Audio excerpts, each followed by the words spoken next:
Hey, folks, my name is Rene Enriquez, and you are watching Uncensored.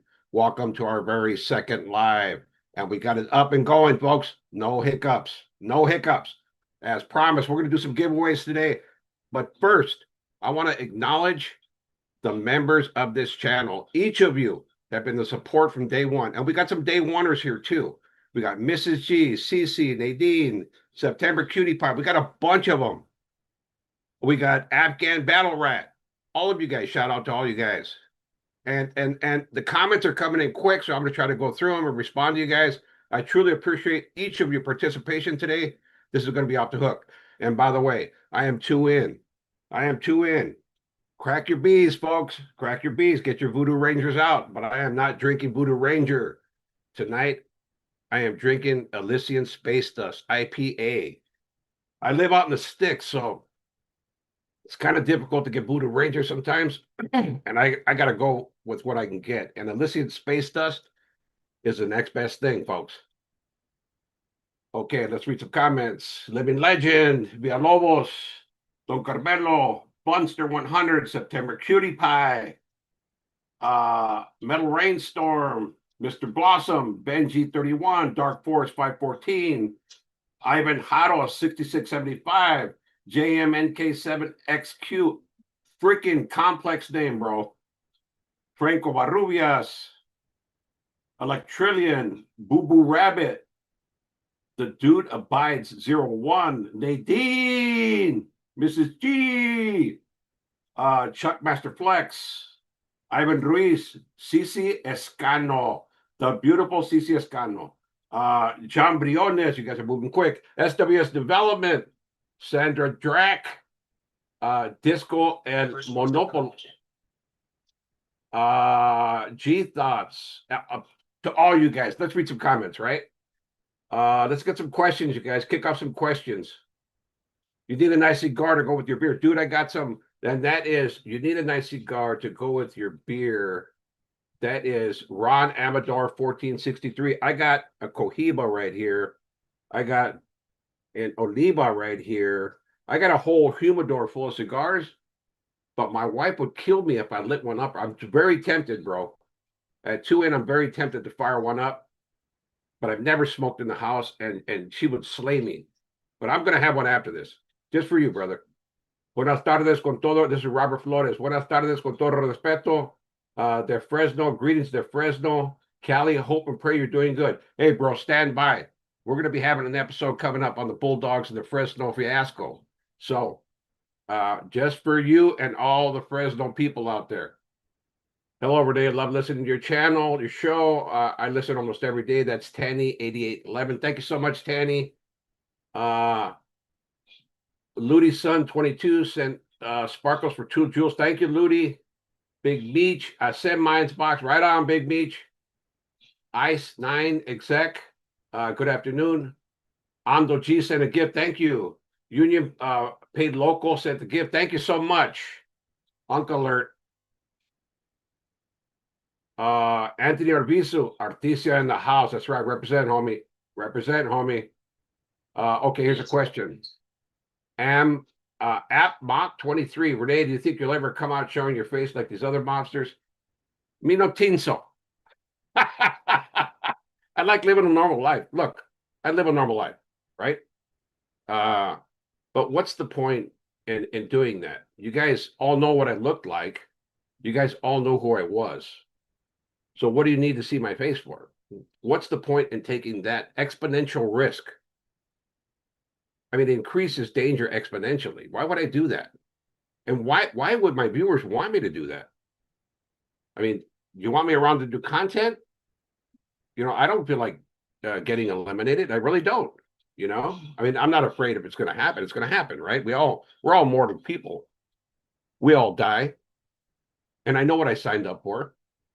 But that's a huge ask to show my face. And I get comments once in a while where people say, hey, you're a coward. You won't show your face. Yeah, okay, I'm a coward. Okay, American 227. Thank you for the gift, bro. Thank you for the gift. Okay, it says, how many people do you see on YouTube that you do in prison, and how many of these stories are accurate depictions percentage-wise? Look, I've seen a lot of I see a lot of people that I know from the joint, and I think that their depictions are pretty accurate. I'm not into responding to other YouTubers or commenting on content creators. I just won't do that. I don't get into the YouTube drama, but for the most part, it's pretty accurate. But I think what differs between me and them is I base it on my subjective experience, right? My stories are based on what I know and what I've been exposed to and what I've experienced. I won't read articles. I won't, you know, uh, take stuff off the news unless I have some kind of personal connection with it, right? And I think that's what separates me and those other content creators. But to answer your question simply, I think it's accurate. I don't think there's guys that I know. Thomas Gold, I sent a gift. Thank you, Thomas. Uh, yeah, I think they're pretty accurate. There's some people out there that outright, put too much salsa on the taco, but it is what it is. This is YouTube, man. This is YouTube. Dogface, yes, sir. What's up, brother? Anthony Diaz, what's up? Anna Martinez. Okay. We need some questions, folks. I envy your check your text. I envy your linguistics, bro. Oh, you know how I did that? I did that simply uh by reading the dictionary every day. I wrote a word down. I wrote a word down every day, and I wrote like 100 sentences using that word, right? Okay, I got a question. What up, Rene? Are we still getting that Hawaii MF Action episode? I've been waiting a long time. Yeah, you got it coming, bro. You got it coming. We have so many episodes to do. We're going to get to that. Sandra Rayok, 1503. Hey, quick question. Did you ever go to the hole on the SNY yard? Sandra, I went to the hole. Oh, it says Sandra OC, excuse me. Sandra OC, 1503. I went to the hole so many times, Sandra. In fact, they had this thing where guys would drop kites on me because they didn't want me on the yard, even in PC, right?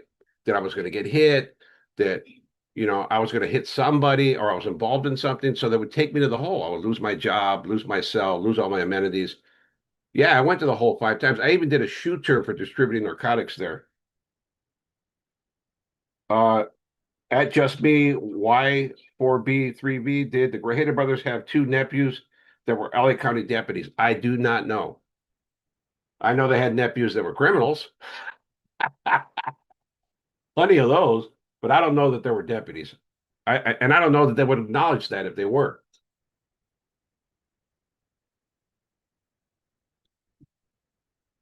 Excuse me, I had to take a swig of my Elysian space dust.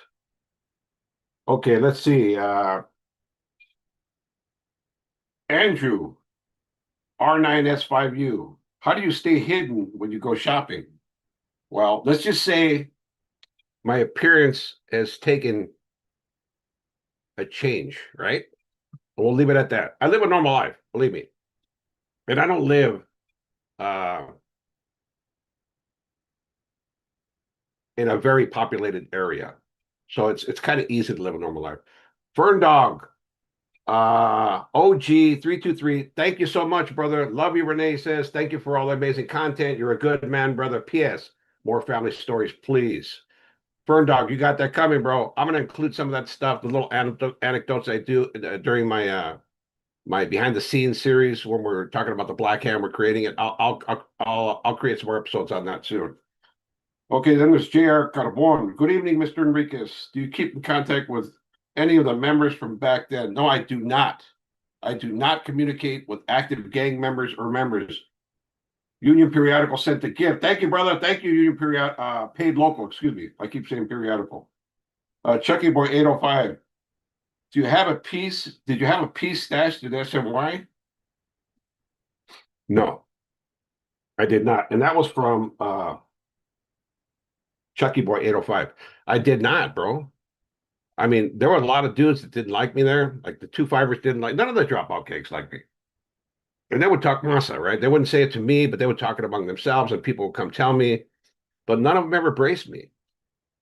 And I didn't want problems. I'll tell you the truth. I didn't want problems. I didn't want to get caught with a knife. I had just got a parole grant, and I was in that 10-year battle for parole, and I wasn't going to risk my freedom by having a knife. I really did accept the path of nonviolence, and I mean that wholeheartedly. Paul Olivas, J9S, $5. Ahí le va para el café. Hey, gracias, Paul. Lo agradezco mucho. Thank you so much for the gift, brother. But let me get back to that was 805, Chucky Boy 805. I didn't carry a knife. I didn't have a knife. I'm sure I could have got my hands on one, but I wasn't going to do anything. I really wasn't, unless they forced me to do something. Like if somebody was going to attempt to do something to me on those yards, I damn sure was going to make it real. Because even a fight was going to mess up my parole. And I just put that out there. Like, I don't want any problems. I really don't. But if you guys bring me problems, it's going to be real. Because a fist fight is as good as a murder. And that's the truth, bro. Okay, Steve Easy, 18. Thank you for the $5 gift. In your opinion, who was the most dangerous mobster? Oh my God, that's rough. The most dangerous mobster. I think Alpi Sosa. Alpi Sosa was the most dangerous mobster. Uh, from the physical aspect, right? Because he killed so many people. And he enjoyed doing it. We used to often joke that he would have orgasms after a murder because he loved doing it so much. And that's the truth. He was a sick man, right? But politically, it was Cuate Grajeda. Cuate Grajeda was dangerous. He had got so many brothers whacked that it's amazing he was able to get away with it that long. So there's your question. Let me see. We have more questions coming here. Let's see. Pop Sicko. Would you do a video on Artie from KK? Have you ever met him? I know Artie well, as a matter of fact. I will not do a video on Artie. I will not do a video on Artie. He's up for parole. He's trying his very best to gain parole, and I don't want to dampen those possibilities for him. American 227, thank you for the $5 gift. Was Pete Boy ever reprimanded for not having any street presence or real strength in AZ? The Cali faction never really had strength in AZ at all. That's the absolute truth. He was never reprimanded. He was politicked on by Cuate Grajeda. I just did an episode on that, AZ mob and the California mob. Actually, it's in the Moreno family dynasty episode as well, if you want to see that. Union paid local 818 member for 2 months. He's a bronze member. Thank you for being the one we followed to the abyss, and thank you for being the one to continue following your set example. Thank you so much, Union paid local. Thank you so much, bro. Well, I'm not trying to get you to follow me into the abyss anymore, though, bro. We're walking into the light, brother. Bonilla. Bunch on your text messages. Okay. Bonilla. Why did you drop out? I feel like you're very vague when you talk about that. Was it because of Night Owl? Dude, I have talked about this in depth. This is from Bonilla. I have never been shallow or like non-forthcoming. Arno de Capo, 499. Any stories about the Urbanian mob or doing time with the Urbanian mob? We got videos with the Urbanian mob. We posted one previously. We got more coming soon with Periquito. He's coming soon, bro. So this was Bonilla. I dropped out for a number of reasons, bro. If you ask me the question on 1,000 different days, I'll give you 1,000 different answers. Daryl was a big part of it, right? Daryl was my best friend, and we were at war. And I knew that was the last friend I had in the organization, right? That's the last guy I had in the organization that supported me. In fact, here's another thing that I knew, that eventually Daryl was going to have to kill me. I think they had already approached him to kill me, but because he was my friend, he didn't do it. Because he wasn't political. Daryl Baca was not political. He didn't play that. He was one of the most dignified brothers I know. But I went into this transaction with Jaco Padilla, Jaco from Azusa, and he wanted to exclude Daryl because Daryl didn't have the money to buy in. And that's what started our fist fight in the cell. After that, it was all bad. Me and Daryl were arch enemies, and it was never going to get better, right? So that's part of it, dude. But there, I mean, I had been in the hat like 3 times, so it wasn't solely because of Daryl. At Prisoner's Awakening, he's explained that many times. Yep, I have. Thank you, brother. Thank you for the backup. Okay. SoCal Fishing. What's your sport team? Bro, Doyers. Doyers. Doyers. Truth's Finest. Curious how you got your name Boxer, and if you trained boxing at the gym, did you ever meet You haven't seen Olympic boxer Hector Lopez when he locked up? No.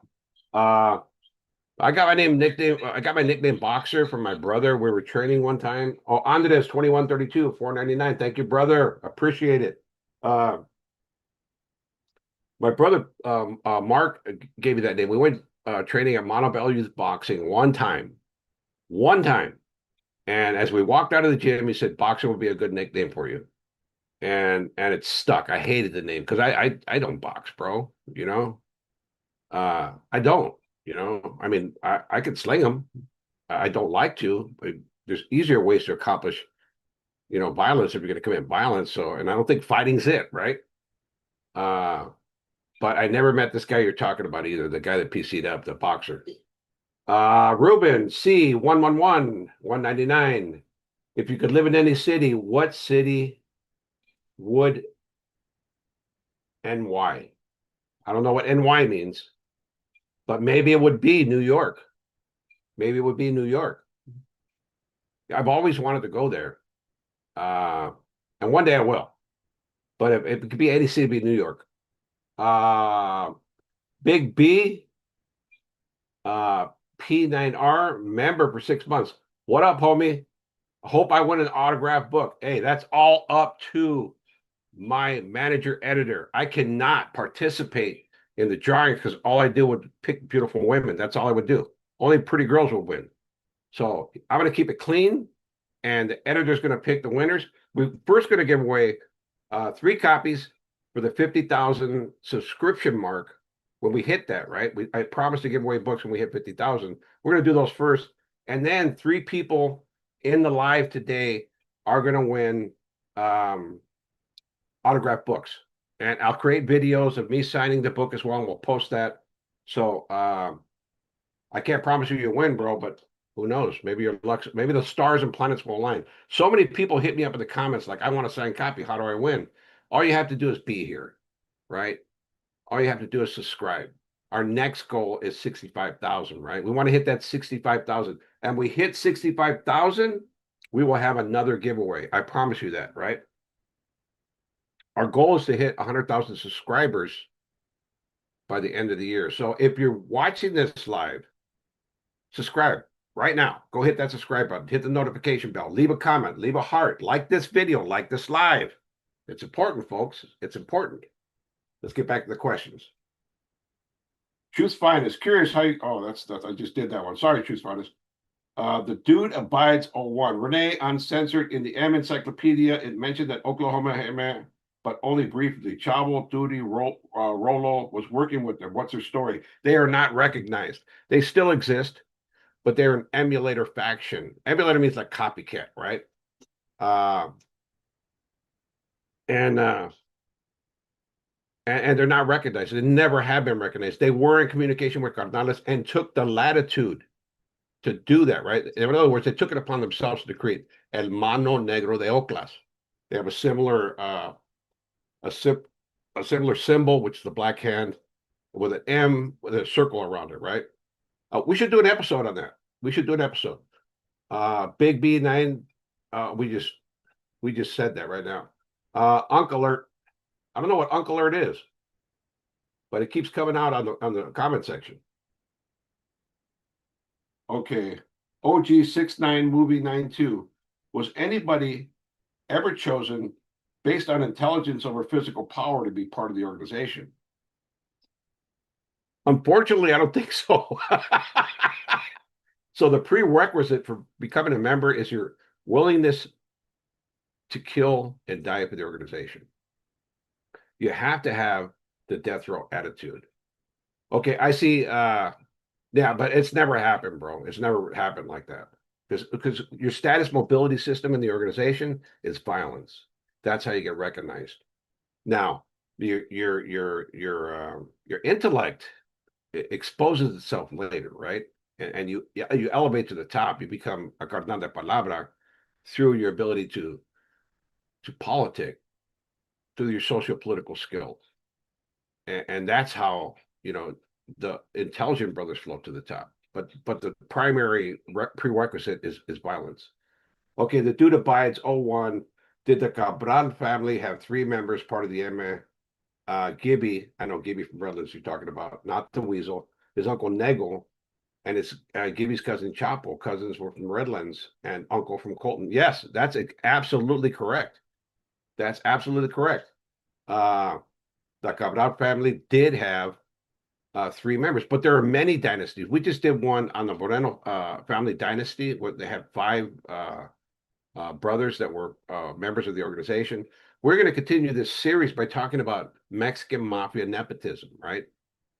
And for those who don't know, nepotism is like familial favor, right? They're going to have family members that participate in any organization where they're given favor, right? It's the same way in the Mexican mafia, no different, right?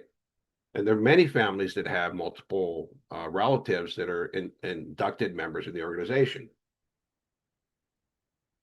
Let me get to the next question here.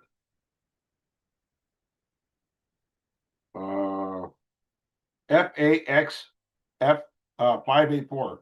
Who's the most dangerous faction? And what do you think of the cannibalism of the northern faction? Well, I don't know what you mean by faction.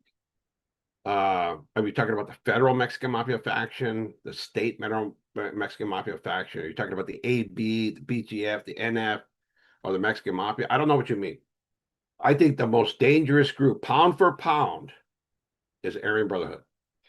I'm being straight up here. The Aryan Brotherhood are some killing fools.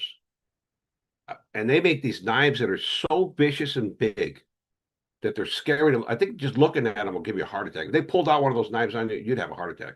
And they brutalize people. It's a very small group, but they're dangerous, right? I don't think they have the power of the Mexican Mafia or the Nuestra Familia. I think they're more powerful than the BGF and some of those other groups that exist within the prison subculture. But those are the most dangerous guys I ever met. And when they eliminate people, it's pretty brutal. So I've always remembered that, and I've always thought, because I knew a few of them. There were a bunch of them were my friends, and I had personal relationships with them. So, yeah, I've always thought that. Let's go to the next question. Michael Garcia, B9H. Rene, are people still trying to take you out to this day? Nobody's tried to take me out. Nobody's trying to eliminate me, right? And if they do come, I'm ready. Let's just say that, right? I'm being Billy Badass here. I'm not a overly brave man. I'm just a normal guy. I bleed like anybody else.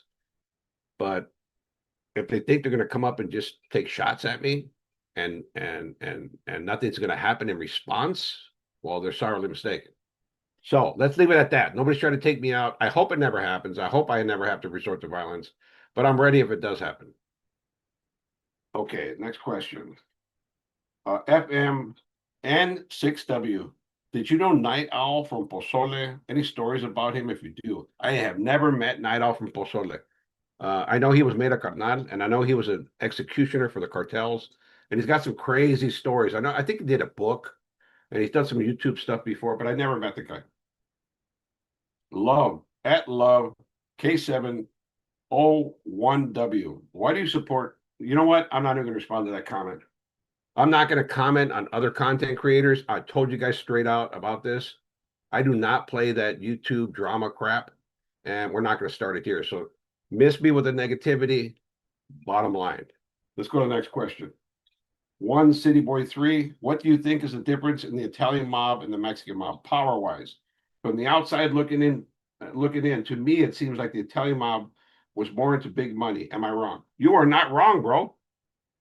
I think the Italian mob has a highly reticulated leadership structure that is unparalleled by any organization, right? Maybe Yakuza and Thieves in Law and some of those other organizations parallel that, but the Mexican mafia sure doesn't, right? The Italian mafia, La Cosa Nostra, has been around for hundreds of years. right? Started up in Sicily with La Comora. And I could be wrong on the history, folks, so do not quote me. I'm not an Italian mob expert. I'm a Mexican mafia expert, right? So I know the Italian mob's been around for hundreds of years.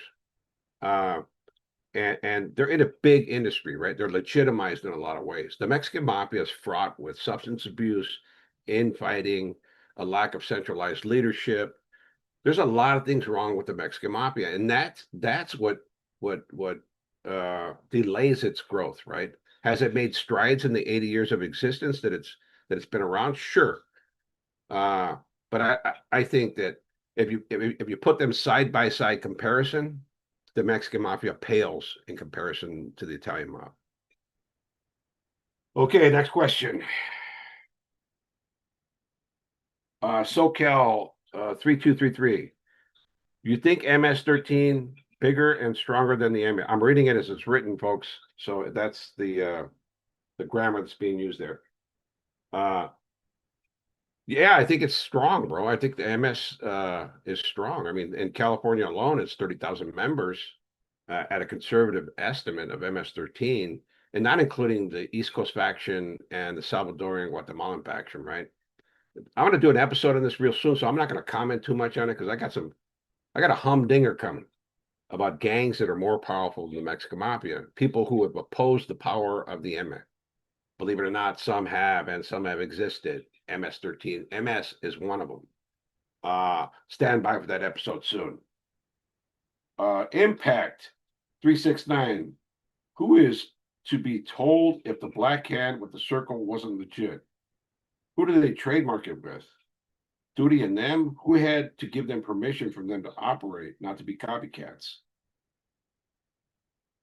The Mexican mafia had to do that. Duty and singularity, or a couple cardenas in singularity, cannot authorize the formation of an organization in another state. And you're in all caps. You're yelling at me, bro. So, yeah, that's how it works, bro. The whole organization has to agree to something like that, like the Pete Moreno faction in Arizona. Pete Moreno started his own organization, but because his brothers had bona fides, right? They had what you may pronounce as bona fides. They had this history and this all these members that were brothers. Yeah, it was approved by the organization. Or excuse me, Almighty don't like Knob. Almighty don't like Knob. Okay, interesting name, brother. Thanks for the $9.99. Arnie the Capo, $1.99. Thank you so much. Active established 03, $4.99. What happened to the Crip who poured hot water on your leg? And tell the story of Joe Morgan getting his leg kicked off the basketball game. Yeah, that was Funky Beat from A-Tray Gangster. I overdosed in heroin in Los Angeles County Jail. He poured hot water on my leg, scalding hot water on one of the Cambros. A Cambro is a container that contains water and coffee and all that stuff. But he poured it on me to revive me because I was in respiratory arrest. I got third-degree scar burns between my thighs. Fortunately, the important parts were tucked between my legs and didn't get scalded, but my thighs did. TMI. I'm sorry. I'm too in already. I'm sorry. Okay, and Joe?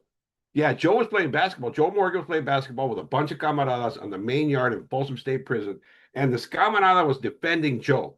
And they're going up for a shot. The camarada leaps up with him and kicks his leg accidentally. Joe Morgan's artificial leg flew off into the middle of the basketball court. That camarada turned all kinds of shades of white and gray. He thought he was going to die right there, but Joe laughed it off. Just got on somebody's shoulder, hopped over there, put his leg back on, and started playing like a pro. He took it like a pro. True story, bro. Okay. American 227. Have you ever thought about getting a degree in political science? You will probably be awarded an honorary doctorate. Yeah. You know what? Maybe I'll get a degree in Mexican Mafia political science. You know, I actually went to school. I went to college. I went to a few colleges, took correspondence courses, and I did it when I was in Ironwood. But they were pulling me out to court so much that I had to drop courses because I was getting pulled out to court like every other month, right? I just couldn't do it. And you know what? At 64 years old, I don't think I need a degree. I'm okay now, you know? I think that's just a piece of paper. It would be great, and I just don't have time to tell you the truth. It would be nice if I had the time, but every day is wrapped up in this, you guys. Hey, I want to pose a question to you guys. You've noticed we cut out weekend videos, right? And we've been focusing on editing, um, production quality, and we're doing 5 videos a week. What would you guys think if we cut down to 3 videos a week and made them 40 minutes apiece? You'd still get the same amount, the same duration of watch time on the videos, but the production quality would improve exponentially. Because the more time we spend on videos, like if we're kicking them out every day, Deal M something sent the gift. Thank you so much. We're spending so much time kicking out daily videos, it inhibits our ability to really invest in production quality. Because I have to record, pull up the graphics. My editor manager has to edit, and we have to get it up by the morning. This is a lot. So tell me what you guys think. If we reduce the amount of videos to 3 or 4 a week, but they extended in length and the visual quality improved exponentially, would that be something you guys would be okay with? Because again, I don't want to do anything radical. As it is, we're in transition with a new editor, and you see the improvements already. I do. Let me know what you guys think. That's a question that's burning in our heads right now. But we want to have your participation in this decision. Because, look, a lot of channels, they lose contact with the core of what the channel is. And this channel is about you guys.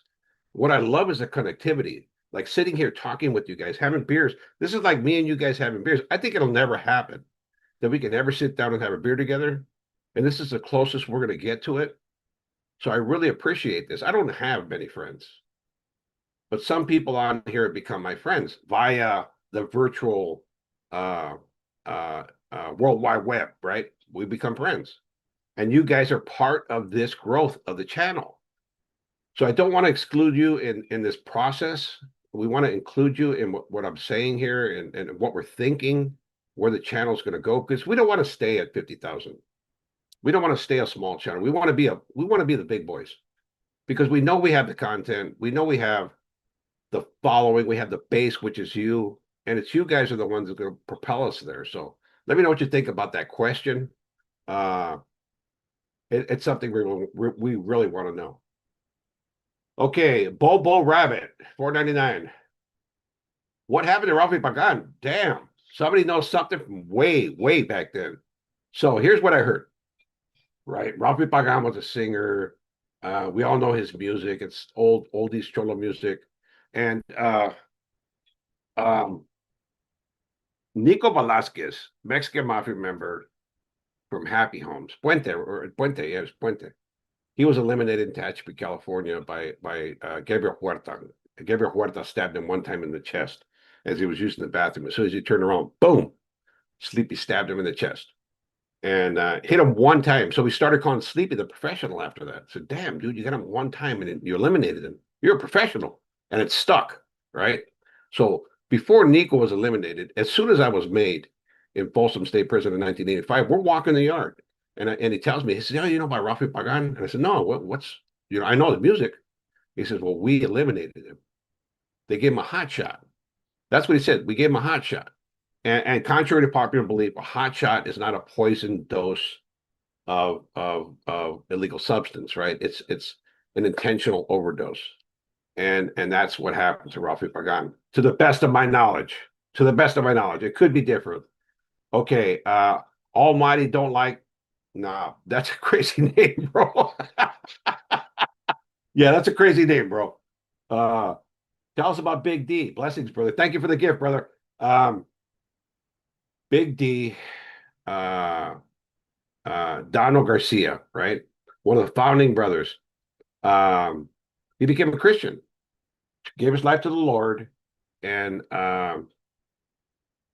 started evangelizing, right? But here's the thing with Big D, right? Because he was so well liked and so well loved, and maintained communication with Cardenales even after he decided to turn his life over to the Lord, he was given a pass, right? Not so much a pass because he didn't become excommunicated. He didn't cease communication. He maintained his communication with Carnales. That's what saved him. Unlike Conejo and some other brothers who do not communicate with Carnales, and they are considered on the lista. Big D was never placed on the lista, not to my knowledge. Conejo was placed on the lista, still is on the lista, and you never come off the lista. But God has protected him, so good for him. Okay, Andres 2132-499. What's up, Rene? Question. Oh, thank you for the gift, brother. What's up, Rene? Question on the 1995 RICO trial, was W. Hernandez stabbed in the holding tank by Champ Mendez and Black Dan? Any video coming on that? Yeah, we're gonna do some video on that. He was stabbed in that holding tank. There's a whole story behind that thing. I do have the video, and we'll be running it at some type of the future. I have so much video, you guys, of so many events that that you guys are gonna be shocked. You know, I've I've shown you so much already. I mean, I think what we've shown on this channel has been unprecedented by any other channel on YouTube, right? So when we do create these videos, we want you guys to hype the videos. Remember that, folks. Hype this video. Hype all videos. Subscribe. Hit the like button. Leave a comment. It's important to the channel, right? Because it boosts us in the algorithm. And the algorithm is the big boss here, right? It's the big boss. So when I do these videos, when I do when I do these videos, please watch them in their entirety. It's important. Okay, let's get back to some questions. Marky Dunn, 47. Who was the most scandalous member you've ever known during your time as a member in good standings? Damn, the most scandalous guy. The most scandalous guy.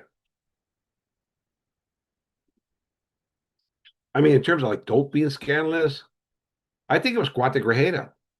Scandalous, scurvy, low down, dirty politicking dude. He was scandalous. You know, he was a Mexican mafia member, and he skated for years. I think that was scandalous, right? But the dope being scandalous, I mean, they're all dope beings, right? Even I was a dope being. I've never hit that pack. I was a heroin addict and a substance abuser for years and years and years. I've been sober, well, not sober. I've been clean for over 20 years. I engage in a couple IPAs occasionally, like tonight, but I don't use illegal substances. I just do not. I will never do that again. But scandalous, I think that's scandalous. I've seen other brothers who are pretty damn scandalous in politics too, but that's for another story. Steve May, 49.99. What the hell? That's just Steve May.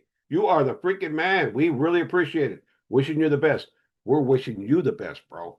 Thank you so much for the gift and your generosity. Your support and everybody supporting this channel means everything.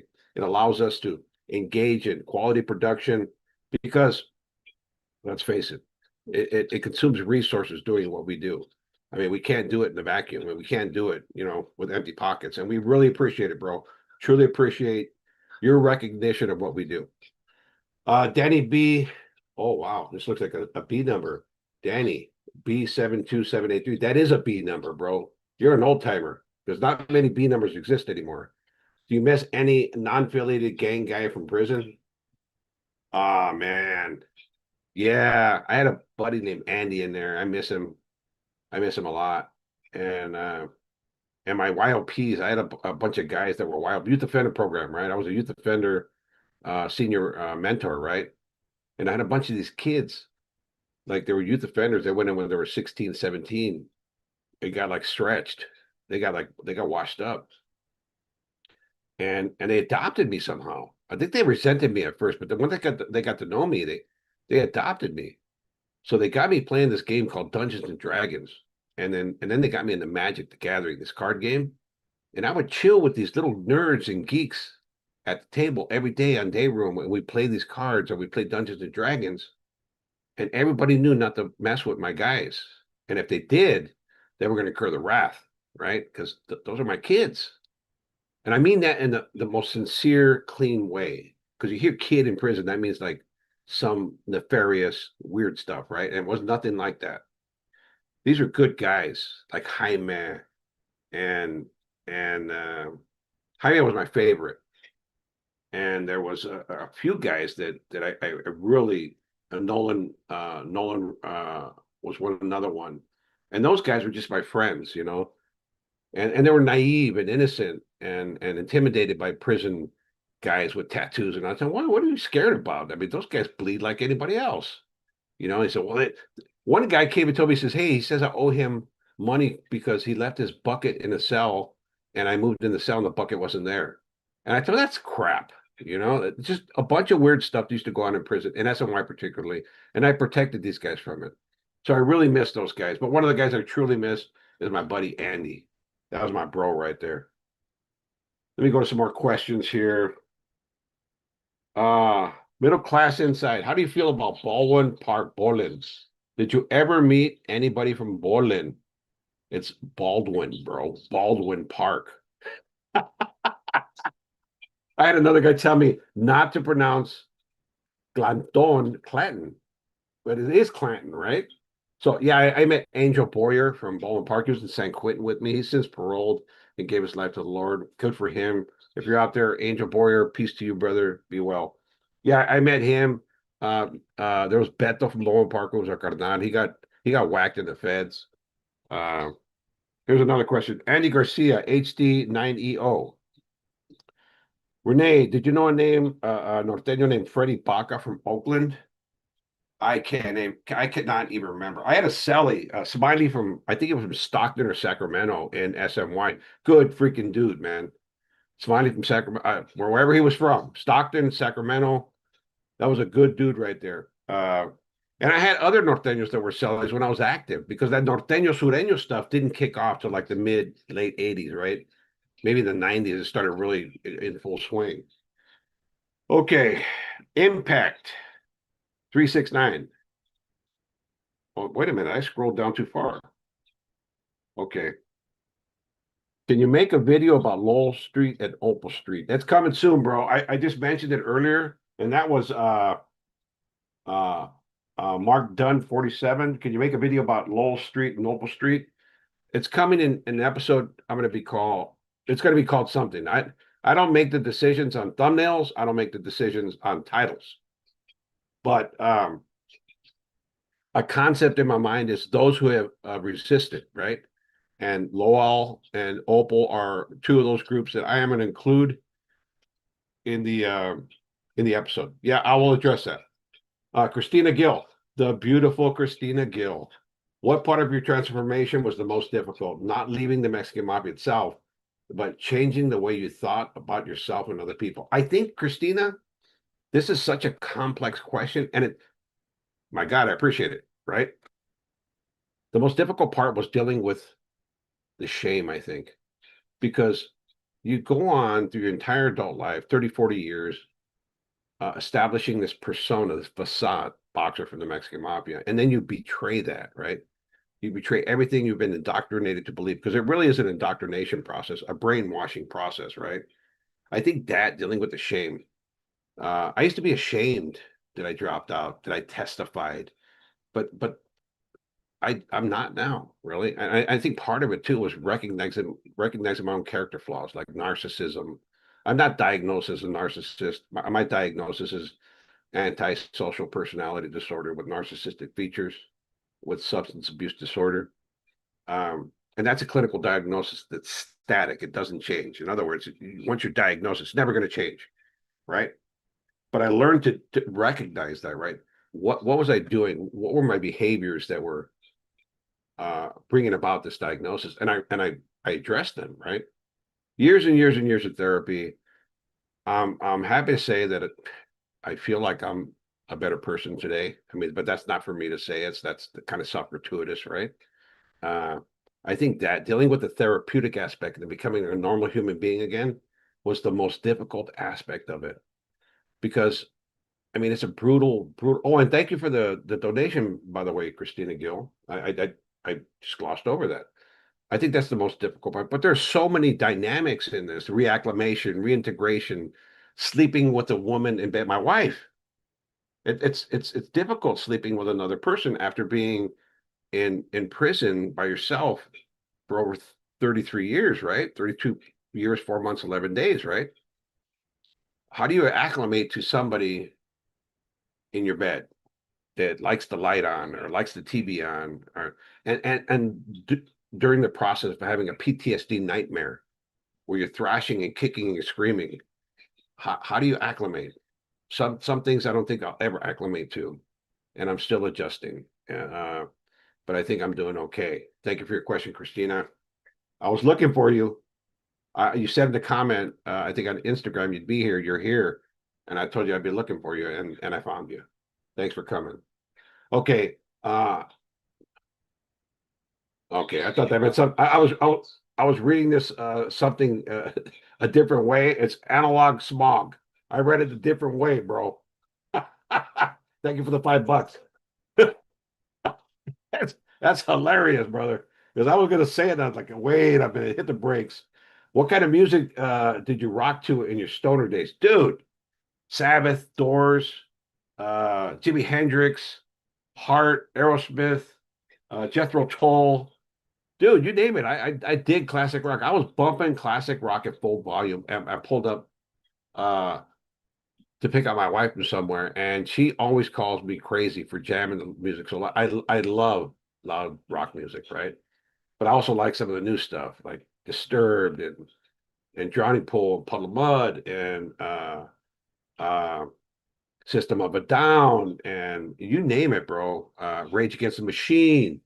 Dude, I'm a rocker at heart, dude. I'd rather listen to rock than to chat as an oldie. All right, thanks for your question. Let's look at some of these questions here. Eric Eisner, 3077. Did you have any dealings, or do you know anyone in the Mexican Mafia having any dealings with Italian, whether Los Angeles crime family, Gambino crime family, whatever? Yeah. You know, there's people in the feds that have dealings with Italian mobsters all the time. I have a phone call with James Gutierrez, Chemo from EMF, with a mobster from the East Coast. In fact, one of the earliest documented interactions was Jimmy Fratiano, Jimmy the Weasel, in the book The Last Mafioso, where he talks about hiring Mexican mafia members to eliminate somebody for $500 in prison, right? Which is pretty low budget. And even he says it, right? But Italian mobsters were incarcerated in state prison in California and had dealings with Mexican mafia members. I should do an episode on that. I'll talk about it in an episode. We got 2 more questions on the actual chat of people who paid. Where are they at? Almighty, don't like, nobody. Okay. Your audio's coming through here.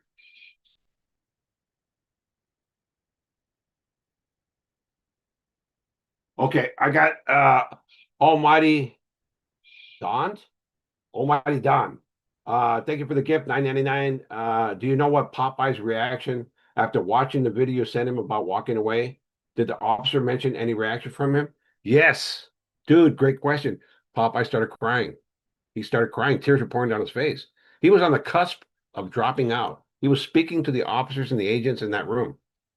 I don't have those documents, so I'm just going to stop it right there, because unless I got paperwork, I'm not going to say what he said.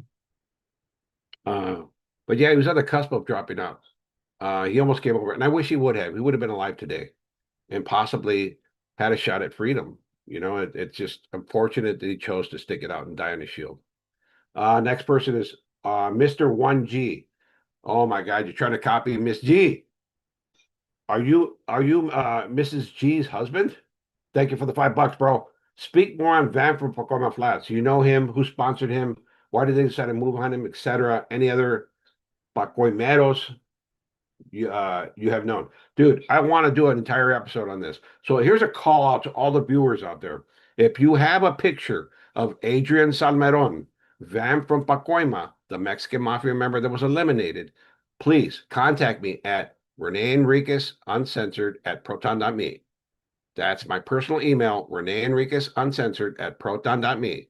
Contact me with any information you have on Vamp, any pictures you have on Vamp. I really want to do an episode on this. I have a lot of personal insight on this, and I think he deserves that because he was killed unjustly. I mean, nobody's killed justly, right? There's no justification for taking human life. But in the eyes of the Mexican Mafia, that was what the Grajeda is doing, and we'll get into that in the episode. Arno de Capo. Okay, $4.99. Thank you so much, brother. How have the main four prison factions been able to inflict so much fear into hundreds and thousands of men, specifically when so many are killers? You know, it's called indoctrination, bro.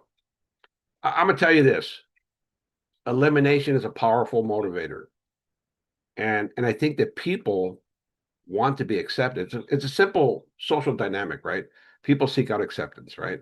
And this is a group that's marginalized. Gang members are marginalized. They join a gang because they're marginalized from their family, right? And they seek out acceptance from a surrogate family, which becomes the gang. Once they go into prison, they abandon that gang ideology and embrace the ideology of the Mexican Mafia, the Nuestra Familia, the PGF, whatever, because they're marginalized and they seek out acceptance. They're people pleaser. And if you don't understand the dynamics of what those are in terms of your character defects, then you're never going to understand how it works because it works. It works. Like one of the simple things is say, look, you're not going to have these gang rivalries in prison no more because you're part of La Causa. That's what the Mexican Mafia does. You're part of the greater good. Uh, and for that, people accept it. Like, oh man, I'm not just a gang member anymore. I'm a sureño, or I'm a camarada, or I'm a crew chief, or I'm a llavero, I'm a bloquero, I'm a mesero. That is providing a status mobility system for people, right? People who are marginalized, we have nothing but that to grasp. So it's effective, dude. We're gonna do a whole episode on this. I hope I remember this. I'm a couple of beers in, bro. Remind me in a comment somewhere. Uh Zeramar, $5. Thank you, brother. Appreciate that $5 donation to the channel. I truly appreciate your generosity. Okay, let's go to some questions now. Let's see. Bloody Bill 85. As you age, do you find it difficult to build friendships because of your past interactions? I feel like being hesitant of being open to form new friendships is harder with age. You know what, dude? I don't have friends. I really don't. I got a couple of friends. Most of my friends are cops and law enforcement. They're in the business. I got a couple of friends outside of that, and I've always been that way. Anybody who's known me in prison, I've always ran with one dude, right? One dude was my Kun Boom, and I never needed an army. I just didn't. Not that I'm not a Billy Badass dude, um, but I just didn't. You see a bunch of character flaws in people. I came to SMY and I'd see guys that I knew for years and years and years, and I'd say, man, that dude has changed.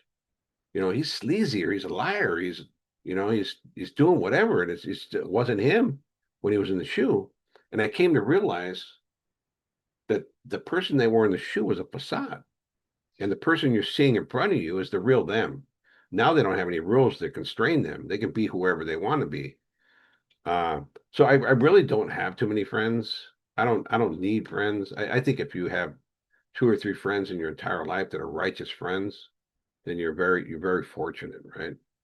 I think most people are acquaintances, and that's really how it goes in life, because all you really need is your family. That's all you really need, you know.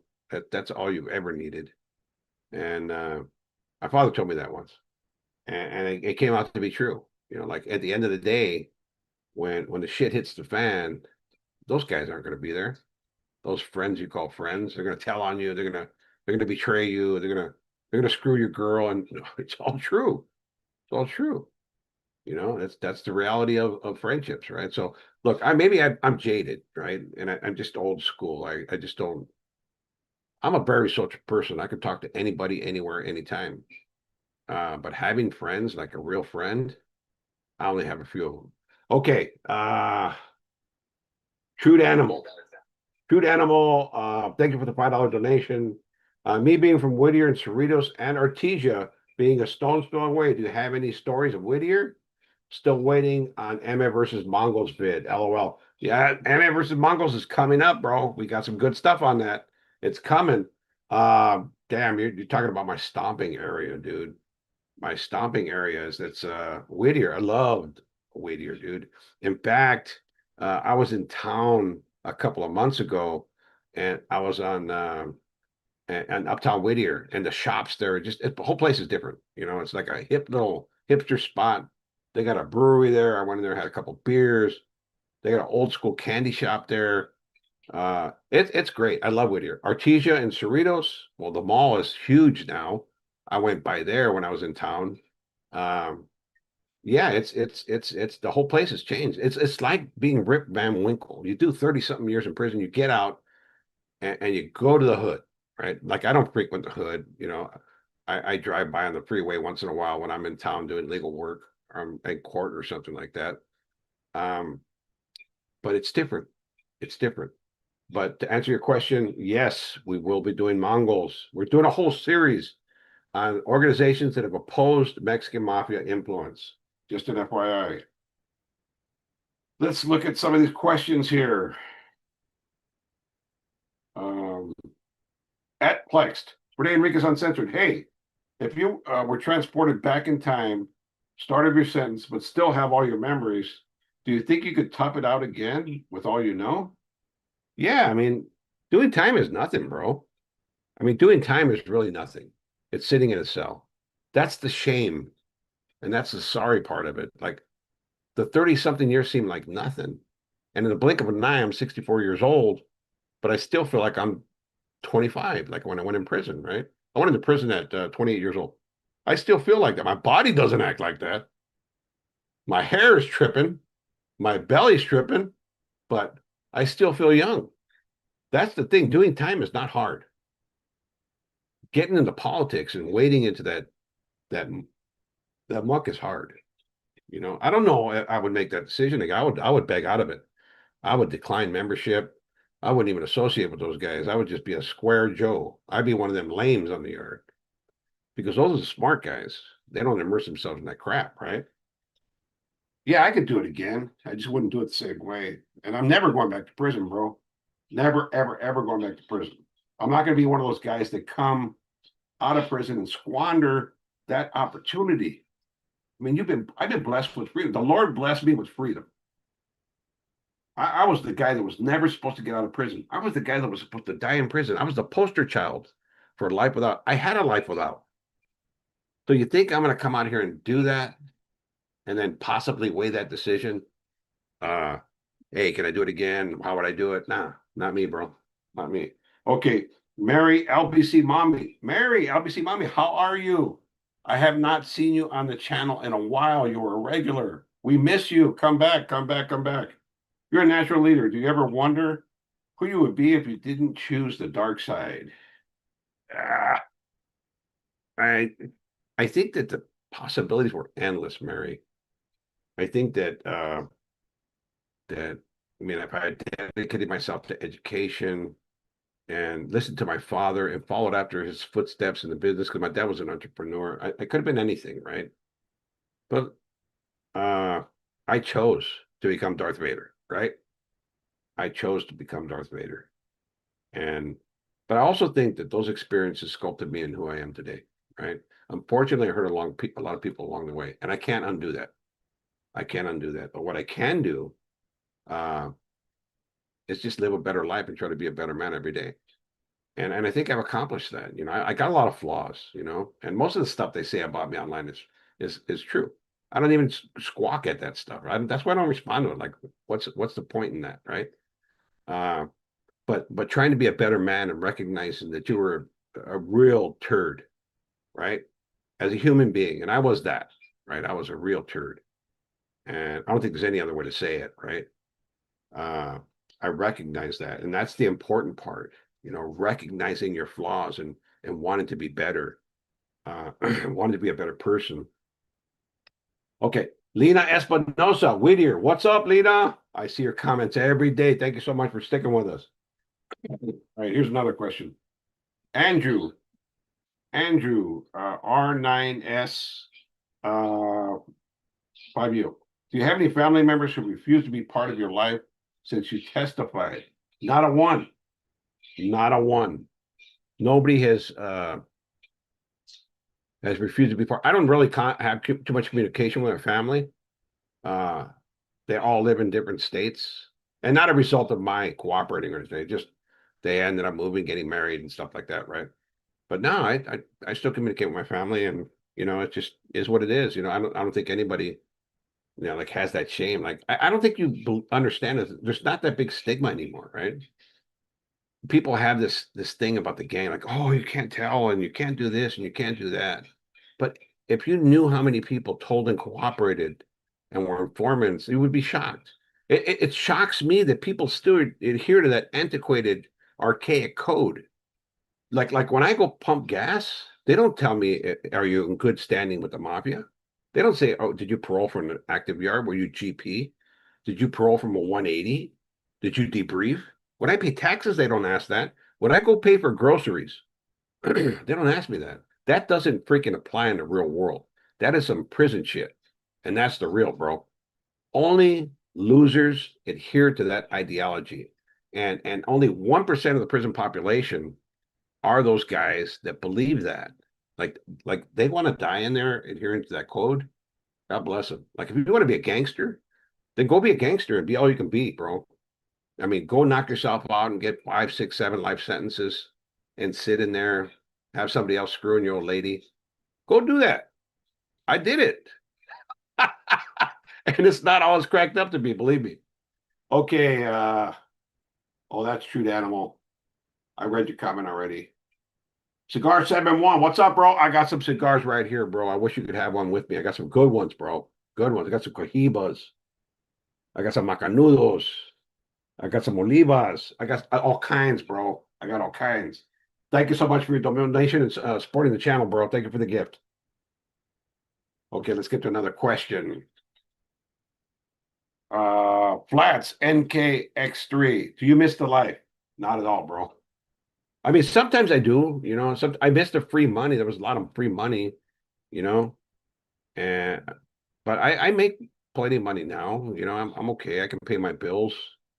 If I can pay my bills and I'm happy with that, you know. I don't miss having what was perceived as power.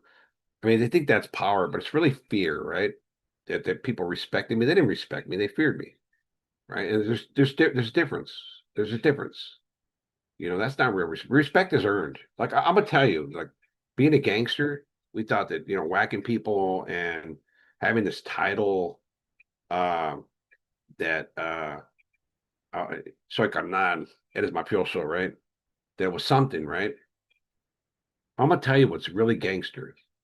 What's really gangster is guys that get up every morning at 4 and 5 in the morning. Those guys that slave at a job that doesn't pay well so they can put food on the table. The housewives and the mothers that stay home and take care of their kids and change those diapers for caca. The people that hustle and grind to try to pay bills and can't really pay their bills, but they keep doing it. That's freaking gangster, bro. It's not carrying a gun and whacking people. That's not gangster. Anybody could do that. Women could do that. No disrespect to women. But being gangster is about being real, right? And the working stiff, right? The truck drivers, the miners, the linemen, the longshoremen, all those people, the bus drivers, the clerks, the attorneys, the LVNs, all those people that grind every day. That's gangster, bro. That's gangster. All right, let's get to another question. Jesus Dennis 786. Welcome to bronze, bro. Welcome to bronze. You are now a member. You made your bones, bro. You made your bones. Okay, Mary LBC Mommy. Yep, exactly. That's G and a real man. That's true, Mary. That's true. At $5. let me see. Your touch. Cigar 7-1. Thank you for $4.99. I think I said that already. JCAT, correctional facility. Hey Rene, do you have any security like president or governor? Like the president or governor? I'm just curious how the witness protecting works. Well, I can't really divulge that about what type of security layers I have. Let's just say security is on my person at all times, right? And I do have layers of security provided by agencies. So with that said, I can't talk about it no more. No more. All right. Robert Delgado, D2U. Hey Rene, do you think Mexican Mafia is past its golden era, and it's on the way to its worst version as members becoming unable to think long term about organizational structure and rackets? Hey dude, you're reading my freaking mind. I'm going to do an episode on this in the near future. I think that the Mexican Mafia is, look, all empires fall. The Byzantine Empire, the Roman Empire, the Ottoman Empire. What exempts the Mexican Mafia from falling? I mean, in the history of time, every empire that's ruled has fallen. And the Mexican Mafia has ruled the prison empire for a long time, right? And with the abuses of Camaradas, the anti-Mexican Mafia sentiment in the public, you should see some of the comments, right? All the gangs that have arisen in opposition to the Mexican Mafia. Yeah, we're going to do an episode on that. Okay. J Money, 1353, 499. Thank you so much for your generosity, brother. Rene, how many carnadas were made, if there was any, made from Riverside? I think Jaime. I met him when I was in Chino State Prison. When I first came to prison, he was on the cusp of being made. I don't think that there are any from Riverside currently, and I don't know that there were any, but that's kind of before my era, so don't quote me on it. There could have been a couple carnadas made from Riverside. I just don't happen to know about them. Riverside's like IE, I think, that area out there, right? It's out there in that area. And I don't know if carnadas are from that area, like Turtle from Colton, Toro from Bloomington, the Cabral family. There was a few brothers out that way that were made, right? But I'm not certain that any were from Riverside. Okay, let's go to the next question. D. Beatus, which faction had the most seals bringing in contraband? You know what? I'm going to tell you flat out, right? In my time, I never encountered one seal that brought in contraband. Not one. During my membership in the Mexican Mafia, not one. Would they allow us to do things? Did they know we were receiving illegal substances in our packages? Would they pass it for us? Would they allow us to do things? Yes. Yes. But not one that I encountered ever brought in contraband. There was two nurses at New Mueller Hospital in San Quentin that were selling their kitty for $50 a pop. That was real. And I apologize if I'm being too graphic, and there were many COs that had relations with inmates. That's a reality, right? But like bringing in contraband, that didn't happen. That didn't really start happening till the later years. I think it's always been occurring, but as prolifically as now. That's when it really started happening. Okay, I'm not from 63rd. I think you are from 63rd, bro.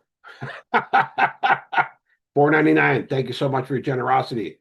When it's all said and done, who's going to be the top 5 men in regard to leadership quality? In your opinion, respectfully, how about we save that for an episode? Because that's a good freaking episode right there. I say top 10, right? Top 10 in terms of leadership qualities. I think Champ Reynoso will be one of them. Joe Morgan will be one of them. But we're going to stop right there because I'm giving it all away too soon. Let's go to another question. Speed Bizzle 617. Hey, Boxer, it's Speedy from Beantown. I remember the line from the town. We're going to hurt some people, and we can't ever talk about it. And Matt Damon goes, "What car?" I remember. I think you're paraphrasing. It says something like that, right? Like who's going to drive or something, right? I love that movie. And I knew guys like that, right? Like Ernie Castro was like that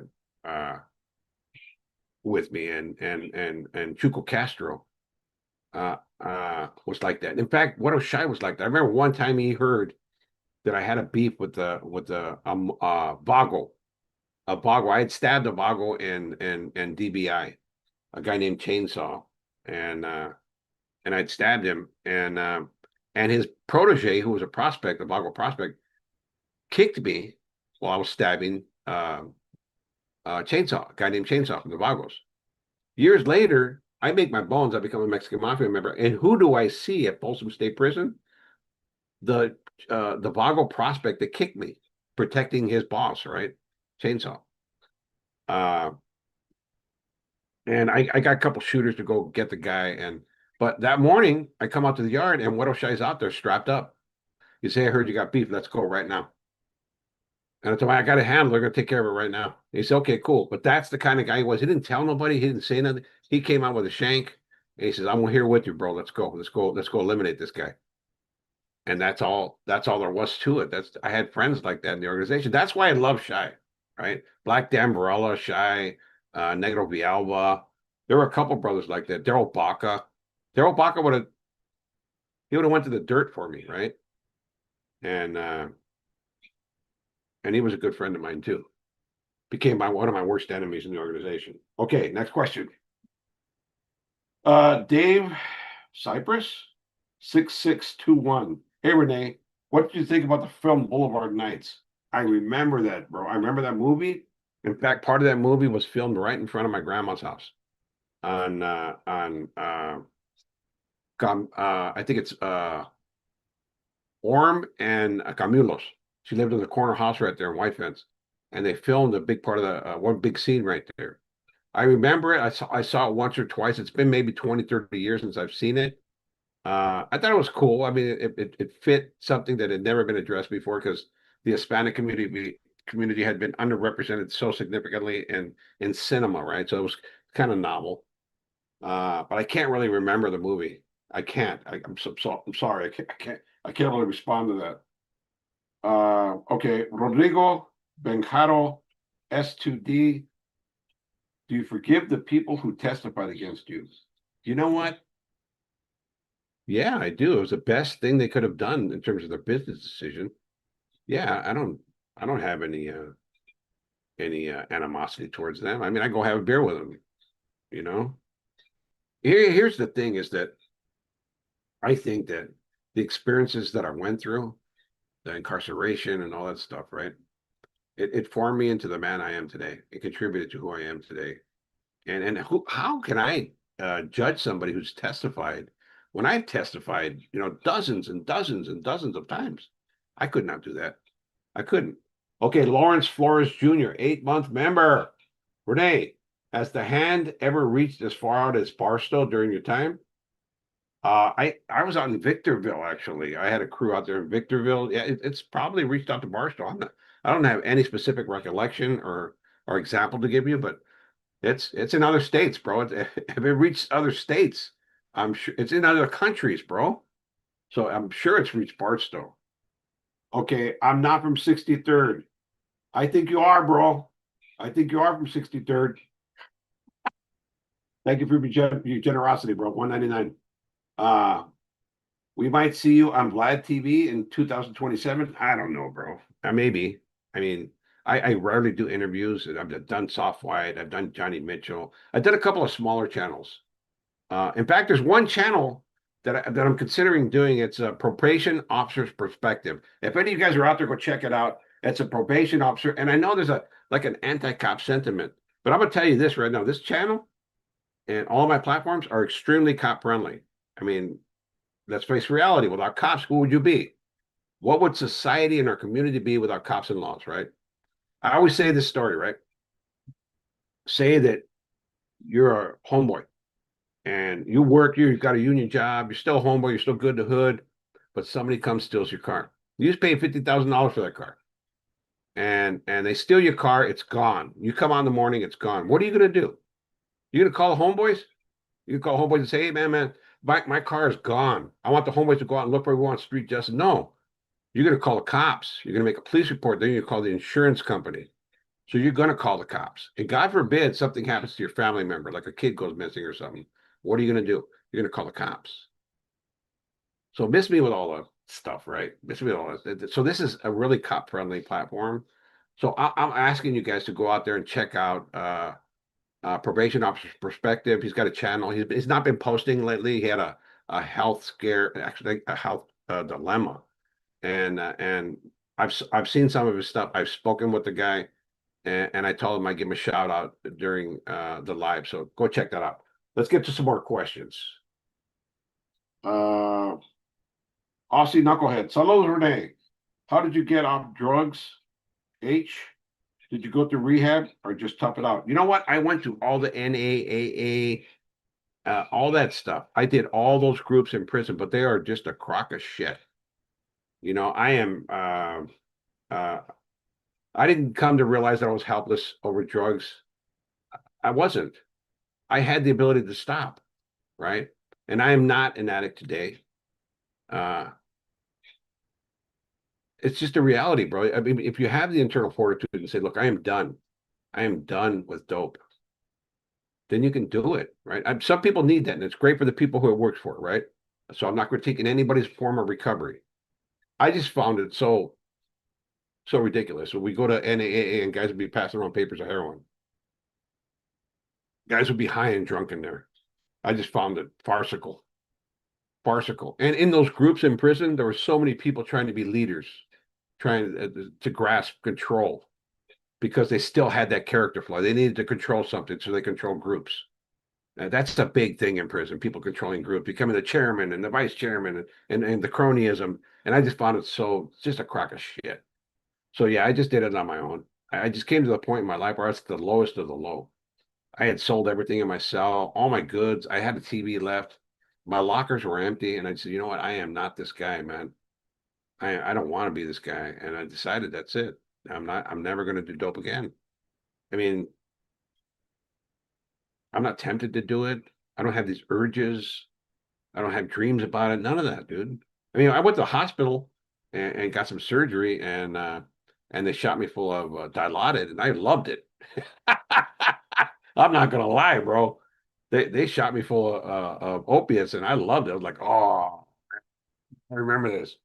And then they gave me a prescription of these pills, some high-powered opiates that I was supposed to take at home because I had a serious surgery. But I threw them away. I was not. The first 2 days I took them, but they felt good, and that was the scary part. They felt good, and it didn't take 2 pills to affect me. It took like 4 to 6 pills to affect me.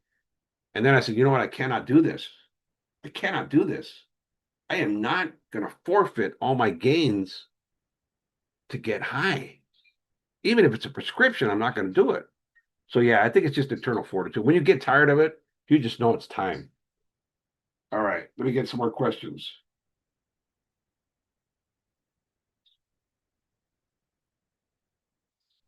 Okay, at Z_K Ghost.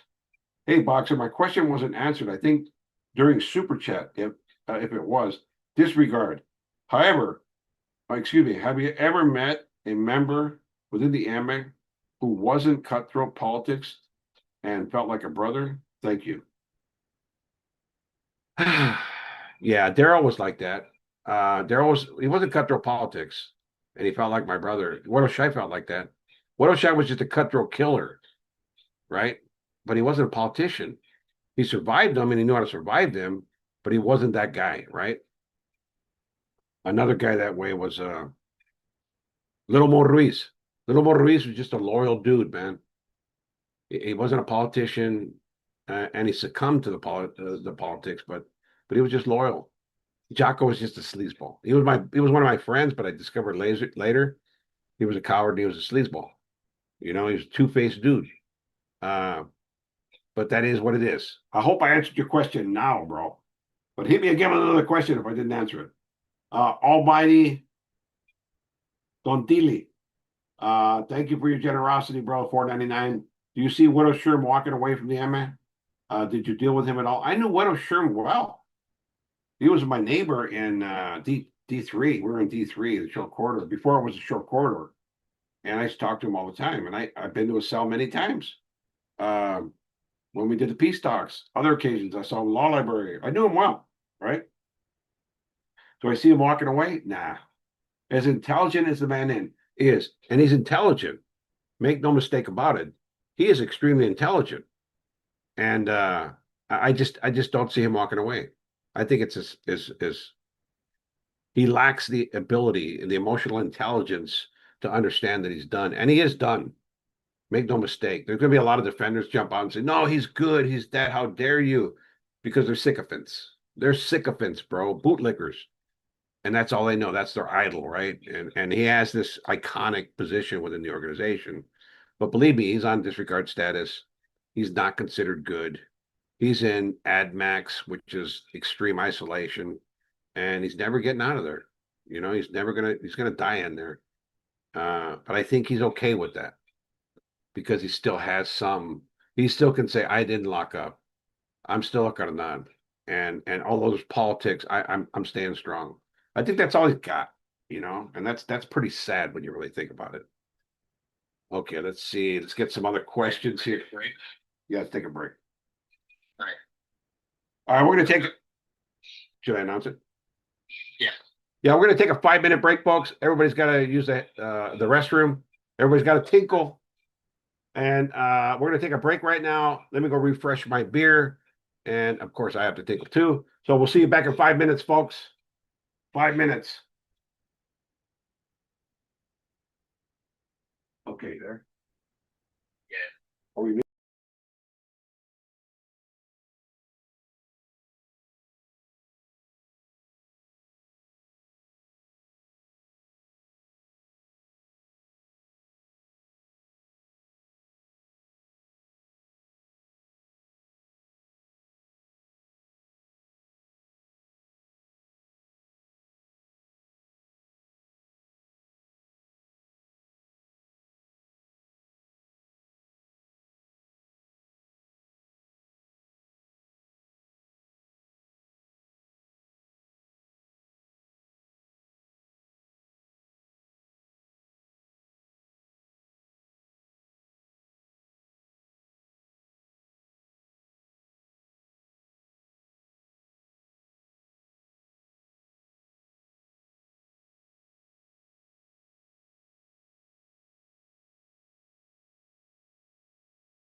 one. Hey, folks, I am back. And if you are just joining, my name is Rene Enriquez, and you're watching Uncensored Live. Okay, so got an announcement. We got 3 winners for the promised giveaways that I mentioned months ago. And that's for the achieving the milestone of 50,000 subscribers. The first one is Plext, Plext. The second one is Lawrence Flores Jr. And the third one is Christina Gill. So here's my email, Rene Enriquez Uncensored at proton.me, Reneenriquezuncensored at proton, PROTON.me. You guys contact me. I want to have my my manager ship these out in one pop so he doesn't have to wait 2 weeks, 3 weeks. Please get me your addresses and the messages or names that you want them autographed to as soon as possible. I'd like them within a couple of days. You guys are wieners. You're not winners, you're wieners today, right? And like I said, I keep my word, I keep my promises. We're going to announce the winners of the live books at the end of this. And we're going to close out at 7 o'clock, folks. We're going to close out at 7 o'clock. We all have lives. We're doing a live, but we have lives. Actually, my editor and manager has things to do, and we have to go. I don't know how to do this by myself, and I wouldn't dare try. So let's get to one question. I saw a question scrolling by about Buggy from Ochentas. I missed it. I saw it, and I wanted that person to know that I knew Buggy personally. I met Buggy on the streets. My cousin Ray from Ochentas was his homeboy. My cousin was from Ochentas. His Turkey from Ochentas, right? And I met him years ago when I was about 15, 16 years old. And I ended up in prison with him. I ended up in the county jail with him. I knew both Big Buggy and Little Buggy. And I knew, I think his name was Steven Mendez. His last name was Mendez. I remember that. In fact, here's another thing. Little Buggy used to work at my dad's company. My dad owned a furniture factory in Los Angeles, and Buggy used to work there, and I used to go smoke Camel non-filter cigarettes with him when I was like 15 years old. Believe it or not, yeah, I did. That's crazy that you asked that question. It brought back a lot of memories. All right, let's get some questions now. Oh, that was Wine 80th Street. Oh, wow, Wine off 80th Street. Dude, yeah, I did. And Bruiser is from Ochentas. I don't know if Joe Morgan made him. In fact, Bruiser just got into a scuffle with the gangster disciples and was knocked out. There were retaliations, believe that, but he encountered some difficulties, and we're going to do an episode of that soon. Okay, next question. Mary LBC Mommy, I've answered that one. I'm scrolling backwards, folks, but I'm 3 in right now. Excuse my indiscretion. We the Foe are we the PHO. Sorry I'm late. Was wondering if you had any stories about the other car in prison. Much love. There are so many other cars. Which car are you talking about, bro? I don't know how to answer that, because there are so many other cars. There's the AB, the BTF, the NF. There's the SNY gangs. There's the El Zapatitas 2-5. There's the Gay Boy Gangsters. Believe it or not, they have a group called the Gay Boy Gangsters. There's a lot of groups. There's a lot of groups that I don't know which car you're talking about. Another one is Andres 2132, new member. What's up, Rene? Who is the most physically imposing carnal you have met, in your opinion? Oh my God, Haas was this tall giant of a man. His name was Bill Frisbee from Clanton. He lived in Orange County, though. He was a tall guy, but the biggest guy, I think the physically biggest guy, was probably David Baez from Florencia. He was a big, imposing dude, man. Big old mustache. I mean, he was a righteous mobster. And I was going to whack him once, but it's a different story for a different time. At Pick 737-737. Thank you for your generosity, bro. He donated $4.99. Can you speak on ordering the hit of a 20-year-old mother of two for not paying taxes? Is that your biggest regret? No, you got it wrong, bro. It wasn't she didn't pay taxes, is she was stealing from us. And yeah, it's one of my biggest regrets. In retrospect, I look at it and the amount was minuscule in my mind, right? It wasn't insignificant. It was just in the grand scheme of things in human life, right? Yeah, I regret that decision. And you know, I wish I could take that back. You know, there's not many things I regret. And I'd be lying if I did. I would say, you know, I'm remorseful for everything I did. I am not. I am not. You know, that was my life then, and that's who I was, and that's the rules we live by. And unfortunately, that was my decision at the time, and I can't undo it. And I truly regret it. Yes, I do regret it. Let's go to another question. What do you old school _ 562? What do you think about the status of Arturo Castellanos? From what I heard on the last video, he was placed on disregard. Yeah, he's come off. He's come off disregard. But Tablas, I'm going to tell you, Tablas is a snake. He's a snake politician. He's been behind a lot of eliminations, right? He one of those guys that think he's a godfather, and he's really not. You know, because he's never really done anything for the organization. I mean, tell me in your comments right now, what has he done in terms of being blooded? I mean, what kind of work has he done for the organization? Nothing, right? Nothing. And all of a sudden he gets made because his brother was made. Yeah, I don't know that his position is that strong. I know that he got back into the fold. He was placed on disregard for a minute. I don't know how long that will last, because he's got the I can't help it. He loves jumping into everybody's business. He loves politicking on people. And he was one of those guys that tried to start that organization within the organization called Los Verdaderos. I don't think that he's going to be able to stand it, staying on the sidelines, keeping his mouth shut. That's not who he is. Here's the kicker: is that Tablas was a true through and through Christian brother in San Quentin. When I was there, when we were getting it, when we were all in the business, Tablas was a Christian walking around the yard with a leather bound Bible with a dove on it, a dove imprinted on it. And he would tell everybody, God bless you, bro. Amen, brother. Let me pray with you, brother. I remember this specifically. Then I get to Tracy, DBI. I'm putting in work there. And his brother Bobble gets made in San Quentin. And the next day he comes out with this huge blue headband on. He comes out with this huge headband. Gangsters a mofo, right? And I'm like, what the hell happened to this guy? He was a Christian yesterday. Now he's a gangster? And that's the kind of guy I see him as a complete fraud and fake, right? But that is what it is, you know. You guys can make your own decision. We'll see what happens with him, how he survives the internal politics. All the Cardenas know this about him. And I think that what saved him to that point was his brother Bobble, who recently died. Okay, let's go to another question. Anthony Villarreal, 2925. Evening, Rene. My question to you is, does it ever or still bother you about the eliminations you have taken place in? And have you asked for forgiveness or forgiven yourself? Love the channel.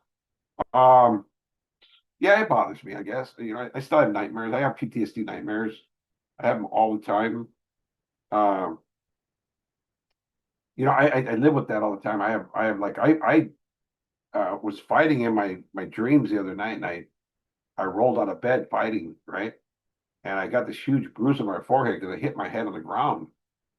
And I have really violent nightmares. I yell and scream, and so I think I'll pay for that for the rest of my life. The violence that I chose to participate in, I think that I'll always pay that price. I feel a sense of shame for having hurting. Did I say hurting? Illiterate fuck. I said hurting. So we're having hurt so many people in my life, right? And there's no way to undo that. But have I asked for forgiveness? Yes, I've got on my knees. I'm a believer. I go to church. But I'd be lying to you if I say that I regretted every one of them. I'd be lying to you. I'd be a fake. But there's more on that in a future episode. I don't want to say too much here. The Dude Abides 01. Rene Enriquez Uncensored. I heard that Bomber got made. in the feds for doing a hit for Bruiser, and the guy Bomber stabbed was a gangster disciple. That's what I'm talking about right there. That's the guy who whacked the person who slugged Bruiser at one of these prisons back east, right? He actually knocked out Bruiser, right? I don't know that he got made, but I'll find out, and maybe we'll do an episode on this whole thing, right? But yeah, you're hearing some accurate stuff, bro.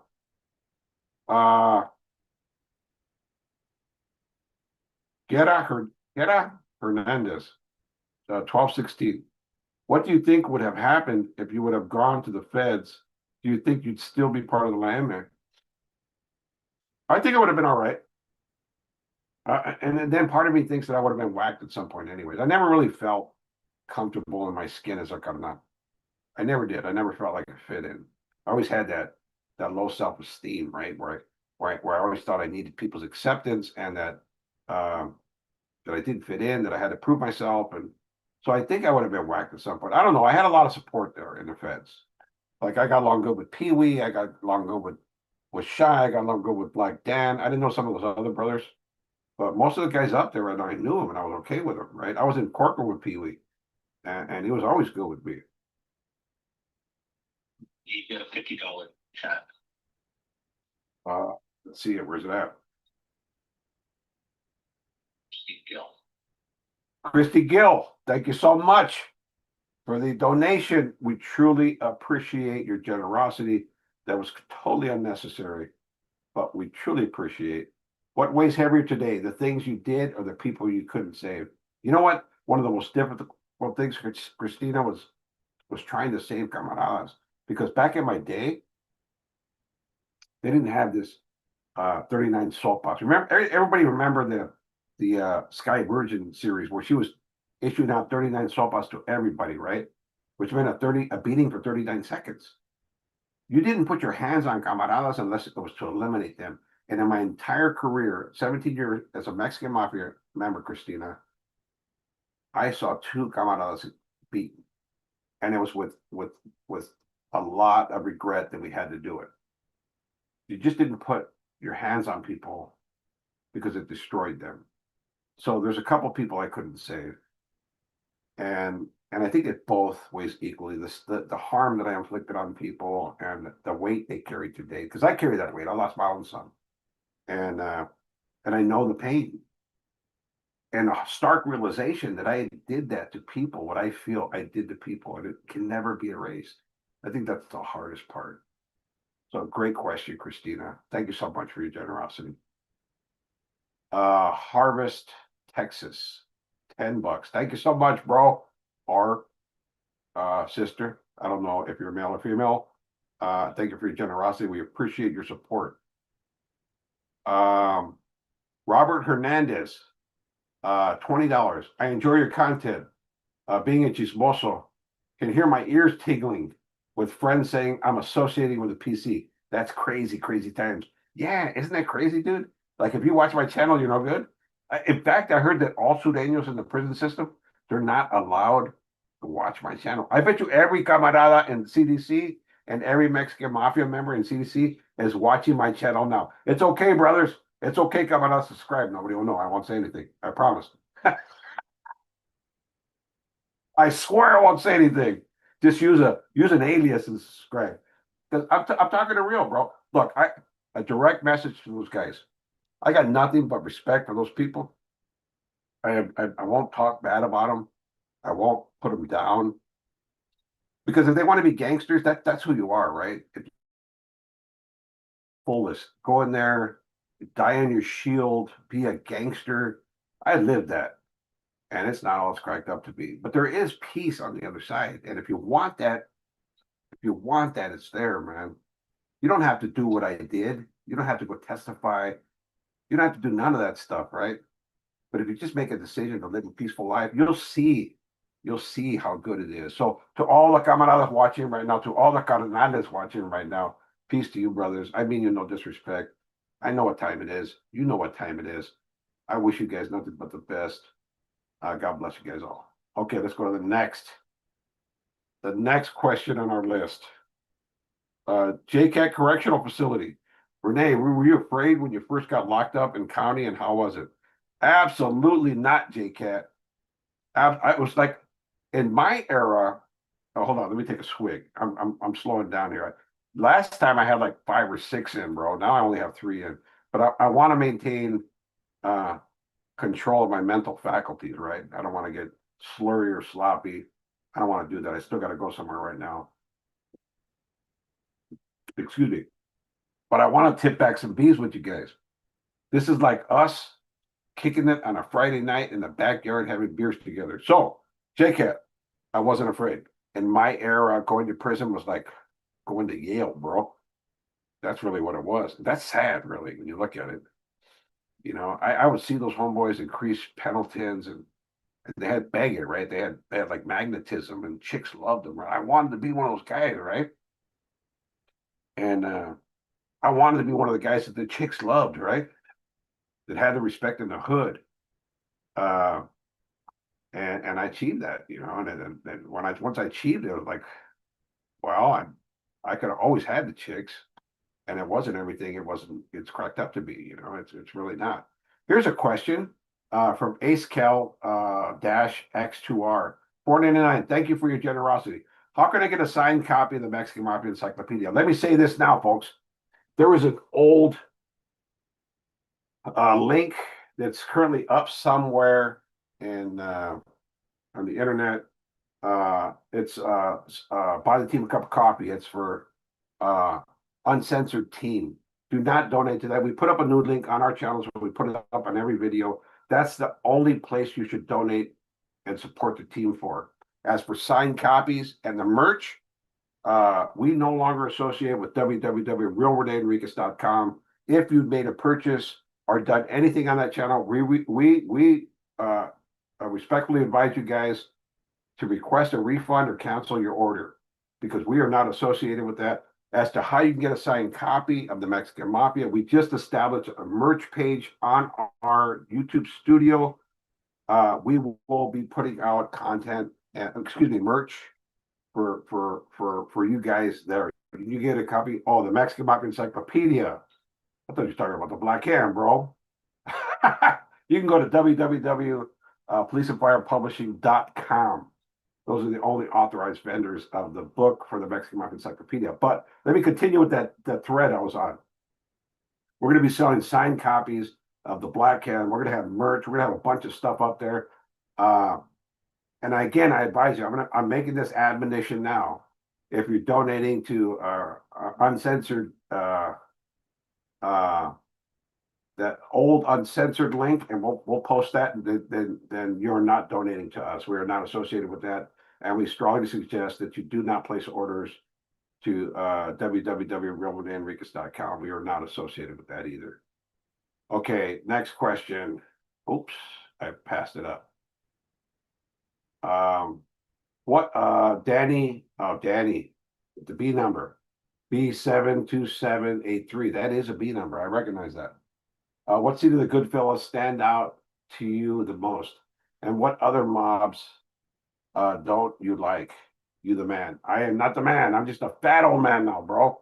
I used to be the man. Now I'm just a fat old grandpa. But I'm happy with that. Scene of the Goodfellas.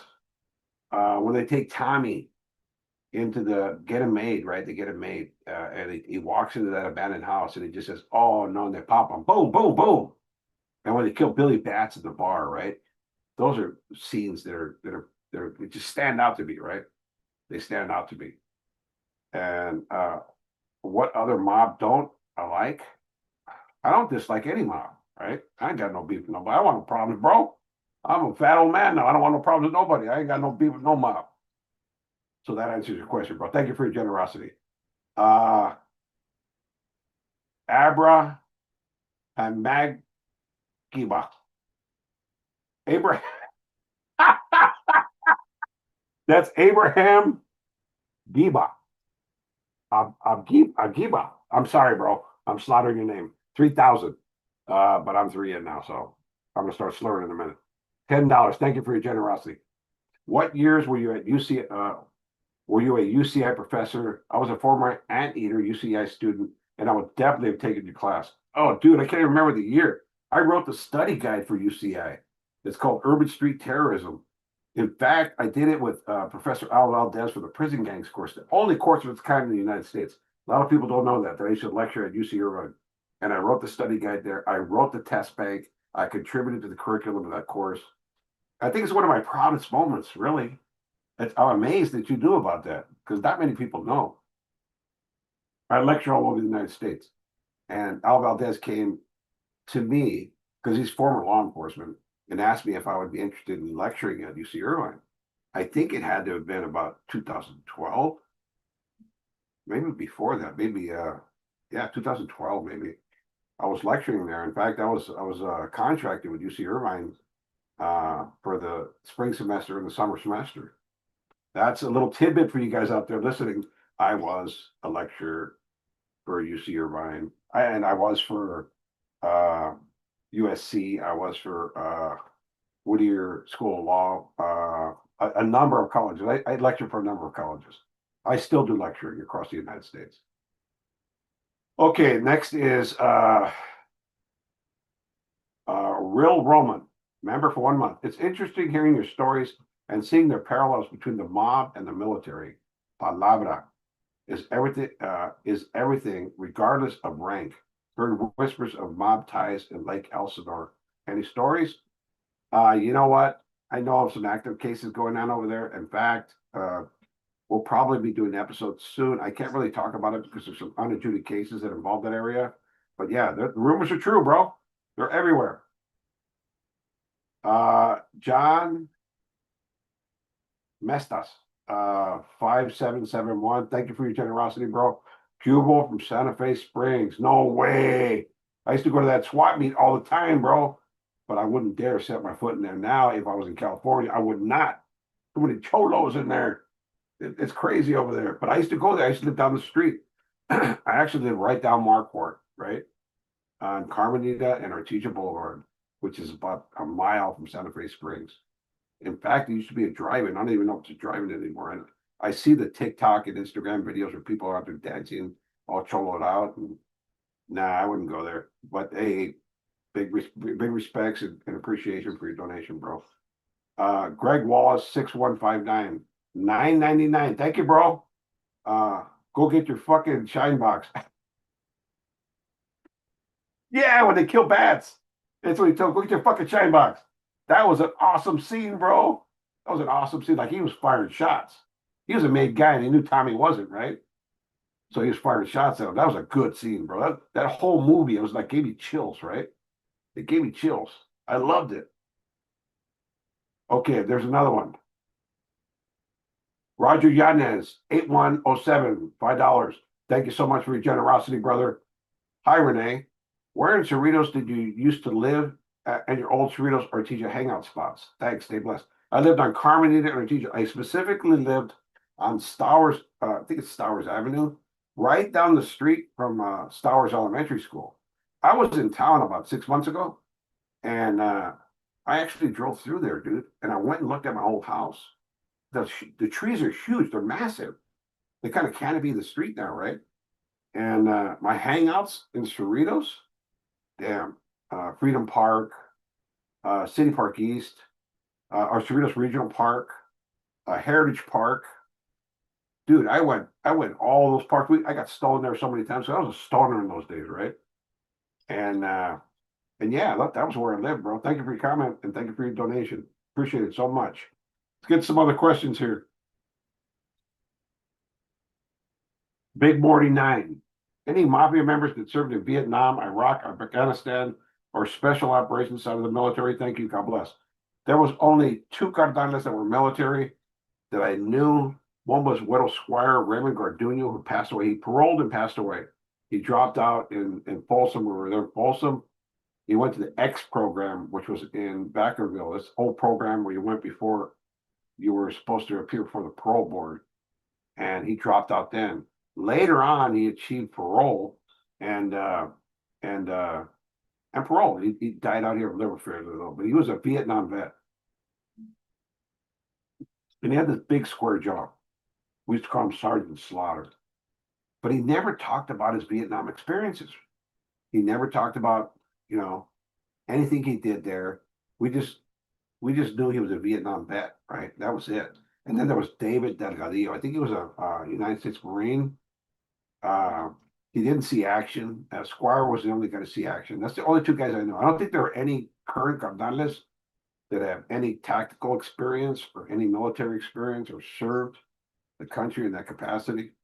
So here's Andrew R9S5U. What mob person was the toughest out of everyone you did time with?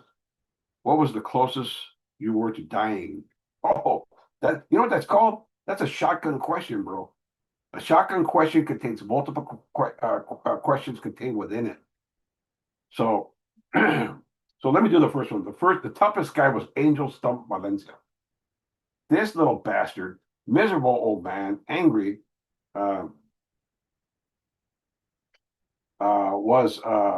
he used to pull out his own teeth. He would tie a piece of string onto his tooth, and in Pelican Bay, you have to call to the gunner to open your door, right? If they would open it, because they're not supposed to open it. But he would say, hey, gunner, can you rack 109? And he would have his string tied to his tooth, and he would tie it to the door, and it brace himself against the wall and have them pull out his rotten teeth. He did that with his whole grill, like half the side of his mouth was yanked because he had abscess, right? And that was a tough dude, man. He did his first murder at 8 years old. I'm getting ready to drop an episode on that soon. It's a whole collection of debriefs. You're going to see that Monday morning. This is a tough old man. He recently died from complications as a result of COVID. And the second part of that was, what was the closest you were to dying? I think it's when I OD'd. I OD'd like 3 times, man. And I was near death. I was in respiratory arrest. I'm sure there was other times when they're going to kill me and I didn't really know about it or anything like that, but I don't know about those, so I can't talk to them. I think the closest times were when I OD'd. I got in a shootout once in downtown Los Angeles. I was pretty close to death there. In a real shootout. I mean, we were firing back and we were like exchanging gunfire, and it's crazy. It's not like in the movies. It was crazy. Okay, I got a question here. At AceCal dash X2R 199. Thank you for your generosity, bro. Selma Hayek or Eva Longoria? Selma Hayek all day long, bro. All day long. But I love Eva Longoria too. She's a homegirl from the hood. And Selma Hayek, but you can't help but love Selma Hayek, right? You can't. You know, there's no comparison. Okay. Jesus is Lord. Amen, brother. Jesus is Lord, 1486, $10. Respects to you because you don't deny debriefing. But why defend Dubs who denies it? Look, we're not going to talk about other content creators. I don't defend him. I don't defend anybody on YouTube, right? That's just it, bro. But you didn't have to delete. Okay. Let me just say this. I don't talk about other content creators. It's not my get down. I'm not going to get in that circus. You know, let those YouTube generals do that. I'm not down with that, right? I'm never going to comment negatively about another content creator. It's just not my get down, right? And if I treat somebody with respect, it's because everybody merits respect until they don't, right? And that's all I got to say on that, bro. But I really, truly thank you for your generosity, brother. And I don't want you to think that I'm offended by what you said. I'm not. I want everybody to know I don't comment on YouTube drama. I just don't. That's not this channel's get down. We're in a different lane, bro. We're in a different lane. Okay, it says Arno de Capo. I think you skipped my super chat. LOL. What did I skip, bro? I got you now. You're right here with me, bro. You're sitting there having bees with me. How did I skip you? I think I commented on your stuff a couple times already. Thank you, brother, for your generosity, the 199. If I skipped you, I apologize from the bottom of my heart. I'm not skipping you now, though. Christopher. All right, I figured that out. $5. Thank you for your generosity, brother. Love from Whittier, the 562. Everything to have a talk with Michael Francis on his channel. Yeah, I've considered it a few times. You know, we're going to do what's right for this channel, what makes sense for this channel. And because they're big platforms, doesn't mean I'm going to jump at doing what they want. It has to make sense for our channel. So, yeah, I'm down to have a conversation with Michael Francis, Sammy the Bull. Who's the other guy? Joe Rogan. I'm down to do all those, right? But it has to make sense for my channel. And it has to make sense for you guys, right? I don't want to go on platforms where it doesn't make sense, where it's not mutually beneficial to us as well as them. Because most big channels just want you to go up there and pull your chonies down and do what they want you to do, right? And that's just the way it is. And I'm not going to do that, right? I'm not arrogant in that sense because I understand that exposure is everything, but it has to make sense. Okay, we have another one here. Colossus of Cash, $2. Selma Hayek or Sofia Vergara. Oh God, so Sofia Vergara. I saw a thing and it was called a magazine, but they named her Sofia Verga in the magazine, bro. It was hilarious. But she's so hot. That accent, she's so hot. There's no comparison. You just blew Selma Hayek out the water. Yeah, that's her, bro. Okay, next person. Harvest of Texas, $10. Saludos desde Texas. Just want to say, keep up the great content, and you've got a great laugh. You know what? It's genuine, bro. There's nothing contrived, you know. And I laugh, I laugh. When I cry, I cry. And it's all real, bro. You're getting the real, authentic me. And that's what I want this channel to be, authentic, right? Authentic. Thank you, brother. Thank you for your generosity. Armo de Capo, is it true you were 2-5er? Absolutely not. Why would I get out of the real mob and join some fake freaking mob? I was never associated with those guys. They did not like me. All those gangs, they hated me, but they never bothered me. I was never a 2-5er, bro. You know, I was a real mobster. Why would I take a demotion? You know, I locked up. I was done. I wasn't going to get in that. I think that's for guys who never could be a carnal and go over there and all of a sudden say they're a carnal because they're from this gang, right? I think that's what it is. Because they get anybody in those gangs. You know, I've seen some guys that are like, really? This one of your carnales? This guy is, well, I won't say what they were doing, but they were doing some there was some really questionable stuff, right? So yeah, I would never participate in something like that. What's Unk alert mean? I keep seeing that little icon pop up. Am I an Unk? What's an Unk? All right, Lawrence Flores Jr., $4.99. Thank you so much for your generosity, bro. I see that. There's no comment there, but we love you. At pick 737-737-49. Saludos from Redlands. A lot of creators claim they do this to deter the youth, but I actually think you make a real impact. You know what?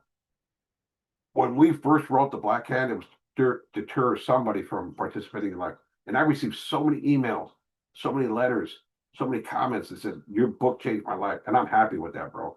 If that's the last, look, every man wants something on his epitaph. Your epitaph is your tombstone, right? That's the last thing said about you. Every man wants something on his epitaph. And I want mine to say, not that I was a mobster, not that I testified or debriefed or I was a rat, but that I helped change lives. That I reached somebody somewhere somehow. That some mother has her son because I did something to dissuade them from this life. That is the reality of this channel. It's not to glorify, none of that. There's no glorification of what I did. There's no honor in killing people. There's no honor in being a mobster, taking people's money and scaring them. There's no honor in that. There's no glory in that. I'm not proud of that. I'm proud of what I do today, though. I'm proud of what I've done. And I'm proud of what I'm going to do in the future. Thank you, brother. Thank you for your generosity. Let's see this. I think I said Luxor or something. Lulax lost 847-499. No comment, but Lulax, whoever you are, I think you're a female. It sounds like a female name. If you're not, then I apologize, bro. But thank you so much. Thank you so much for your generosity. We love you. We appreciate you. And then there's Rudy Ave. Rudy AV, excuse me. I'm affiliating you with a gang immediately. Happy belated birthday, Rene. How would you celebrate in the joint? And that was $4.99. Thank you for your generosity, Rudy. Oh, dude, it was so lame. I was telling my wife. My wife got me a tag for my birthday, right? A Daytona, right? Nice watch, dude. I'm a watch guy. I'm pretty vain about a couple things. Nice suits, good cigars, baseball hats, and watches. That's my thing, bro. And my good IPAs, right? I got a couple things. I'm a little bougie, right? But in the joint, we don't really celebrate. A camarada will come by and give you a candy bar or a honey bun, or they might make you a burrito or something. And that's it, bro. That's it. You don't get a cake. Oh, they would make cakes too. Once in a while, they make cakes. You don't get like all this stuff. This year, you know what? I went to a PD. I did a consultation at a police department, and they bought me a birthday cake, bro. And they gave me a bunch of stuff, and I was tripping out. Like, here's these cops, these good, hardworking men, guys that protect your families and my family, and they had me a birthday party. That's the only party I had. Then I got home, and my wife all of a sudden gave me this nice watch, and I was just like, it tripped me out, dude. I'm not really a birthday guy, but I appreciate you, bro. Because in the joint, it's just about a candy bar or a honey bun. And thank you for your generosity. Okay, and BM1QK, $2. Thank you for your generosity, bro. I lost that right now. I just lost that. Let me see. Let me go back to it. Okay. Hi, Rene. Do you know any Carnadas from Downey? There are no made brothers from Downey. There's some from Paramount. There's two of them Paramount, but none from Downey. I don't know any Carnadas from there. I don't know that there have been in the past. That was probably before my time. And no, I don't, brother. But thank you so much for your generosity. Arno the Capo, 199. Is there anyone till now you regret not whacking? Damn, dude, that list is long, bro. That list is long, bro. You know, I have to reel in that impulse and that anger all the time. Like, the anger and the character defects never go away. You learn how to control them, right? I mean, but for real reasons, like I should have had that guy whacked, or I should have whacked that guy. Yeah, there are a couple guys that I should have whacked and I didn't, and I had all reason to and approval to do it. But yeah, there's a lot of people, bro.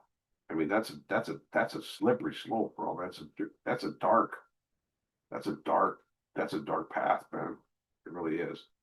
All right, and Andres 2132 499. Thank you so much, bro.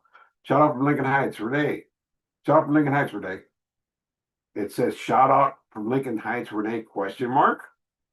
Did you speak Nahuatl? Are new any Carnadas that spoken fluently? Lakpan Iwan Otnepa Ika Tomeshika Mase Juan. Yes, I speak Nahuatl. Claro que sí. That means arriba y adelante con nuestra gente mexicana. But I don't speak it like that. I barely speak Spanish, bro. I mean, have you guys heard me speak Spanish on the channel? Bien mucho, right? What do they call no sabos? Dude, I struggle with Spanish. How the hell am I going to learn a third language? And when they tried to make me do that in Pelican Bay, they say, you got to learn this, bro. It's our cultura. So how is that going to make me money? How is it? I understand. I'm identifying with my culture. I'm identifying with my people. I get that, bro. But how do you make money out of that? How do you parlay that into financial gain? And how does it enhance the power of our organization? It doesn't. It's some guy sitting back saying, oh, dude, this is cool. This is what our ancestors spoke. Okay, I get it. We know where we came from. We know where we're going. That's enough of that. But yeah, I speak it a little bit. Okay, let me get. Pardon? You ready for the giveaway? Yeah, let's do the giveaway. We're gonna do that giveaway now, folks. We got 3 people. My editor manager is picking them, and he's gonna feed them to me now.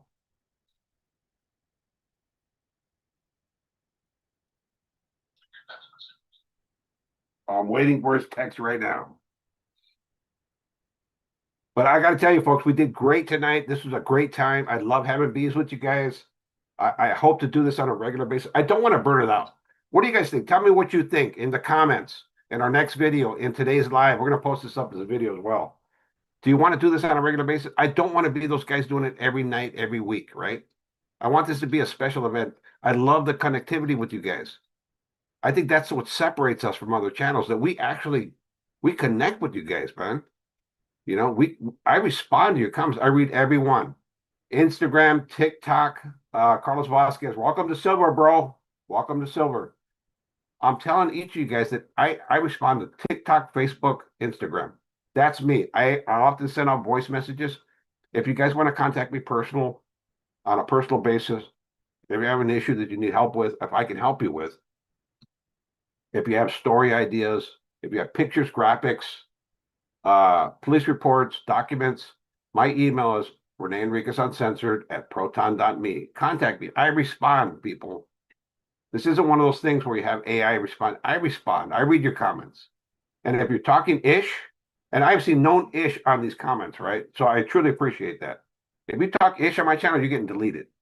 That's it. That's all. That's it. We don't tolerate that here. No disrespect. Treat everybody with respect. No gang banging. No disrespect. That's all I ask on the channel. Okay, let's see. J-Rod, 1988. Big Nick, 702. And Rudy AB. You guys have all won signed copies of the Black Hand. Yep, you guys are wieners. You guys are the big wieners tonight. So contact me at reneenriquezuncensored@proton.me, including the previous winners. Please contact me within a week. I'm going to have my manager ship these out to you as soon as possible. I think we're going to wrap it up, folks. We gave you 2 hours of live. I want to hang out with you all night, but my editor's got to go. He's got to go somewhere, and my wife is hungry, bro. And a hungry wife is a hangry wife, right? All right, folks, we're going to wrap it up. God bless you all. Thank you so much. Thank you so much for participating. Get your comments in right now. We got 2 more minutes, and we're going to wrap it up. I swear we're going to wrap it up right now. I'm going to take another drink of this because my wife's not going to let me drink anymore. She doesn't even know I'm drinking. She's going to get pissed off that I'm buzzing right now, which means I can't drive. And that's why she gets mad. She hates driving. I call it driving Miss Daisy. Driving Miss Daisy everywhere. I'm her chauffeur. Okay, one more question. Did you ever think of doing an interview with George Christie from Ventura, California, ex-housing member, to get the point of view of dealing you have with the angles? I don't know who George Christie is. That's Robert Ramos. But I definitely interview if it made sense for the channel. I'll do interview if it makes sense to the channel. Yep, wife is hungry, bro. That's EG3802. Nothing but love from us also, bro. Dude, I love each of you. The males and females here. I have the best women audience. I have the best women supporters. I love you guys so much. And the dudes out there, no homo. Love you guys. You guys are good dudes. I wish I could sit down and get drunk with you guys. I really wish that we could sit back and have a few beers. Maybe one day we'll do a public event, but we're going to have some serious security and some serious screening. We might make that available in the future. Dinner with Rene. I don't know. It's an idea. It's an idea. All right, you guys, we're out of here. We got to go. My wife's hungry. She's going to beat me up, bro. Good evening, you guys. God bless you guys. We'll have a video drop on Monday. Be there or be square. Peace out, folks. Stay safe. I'm out.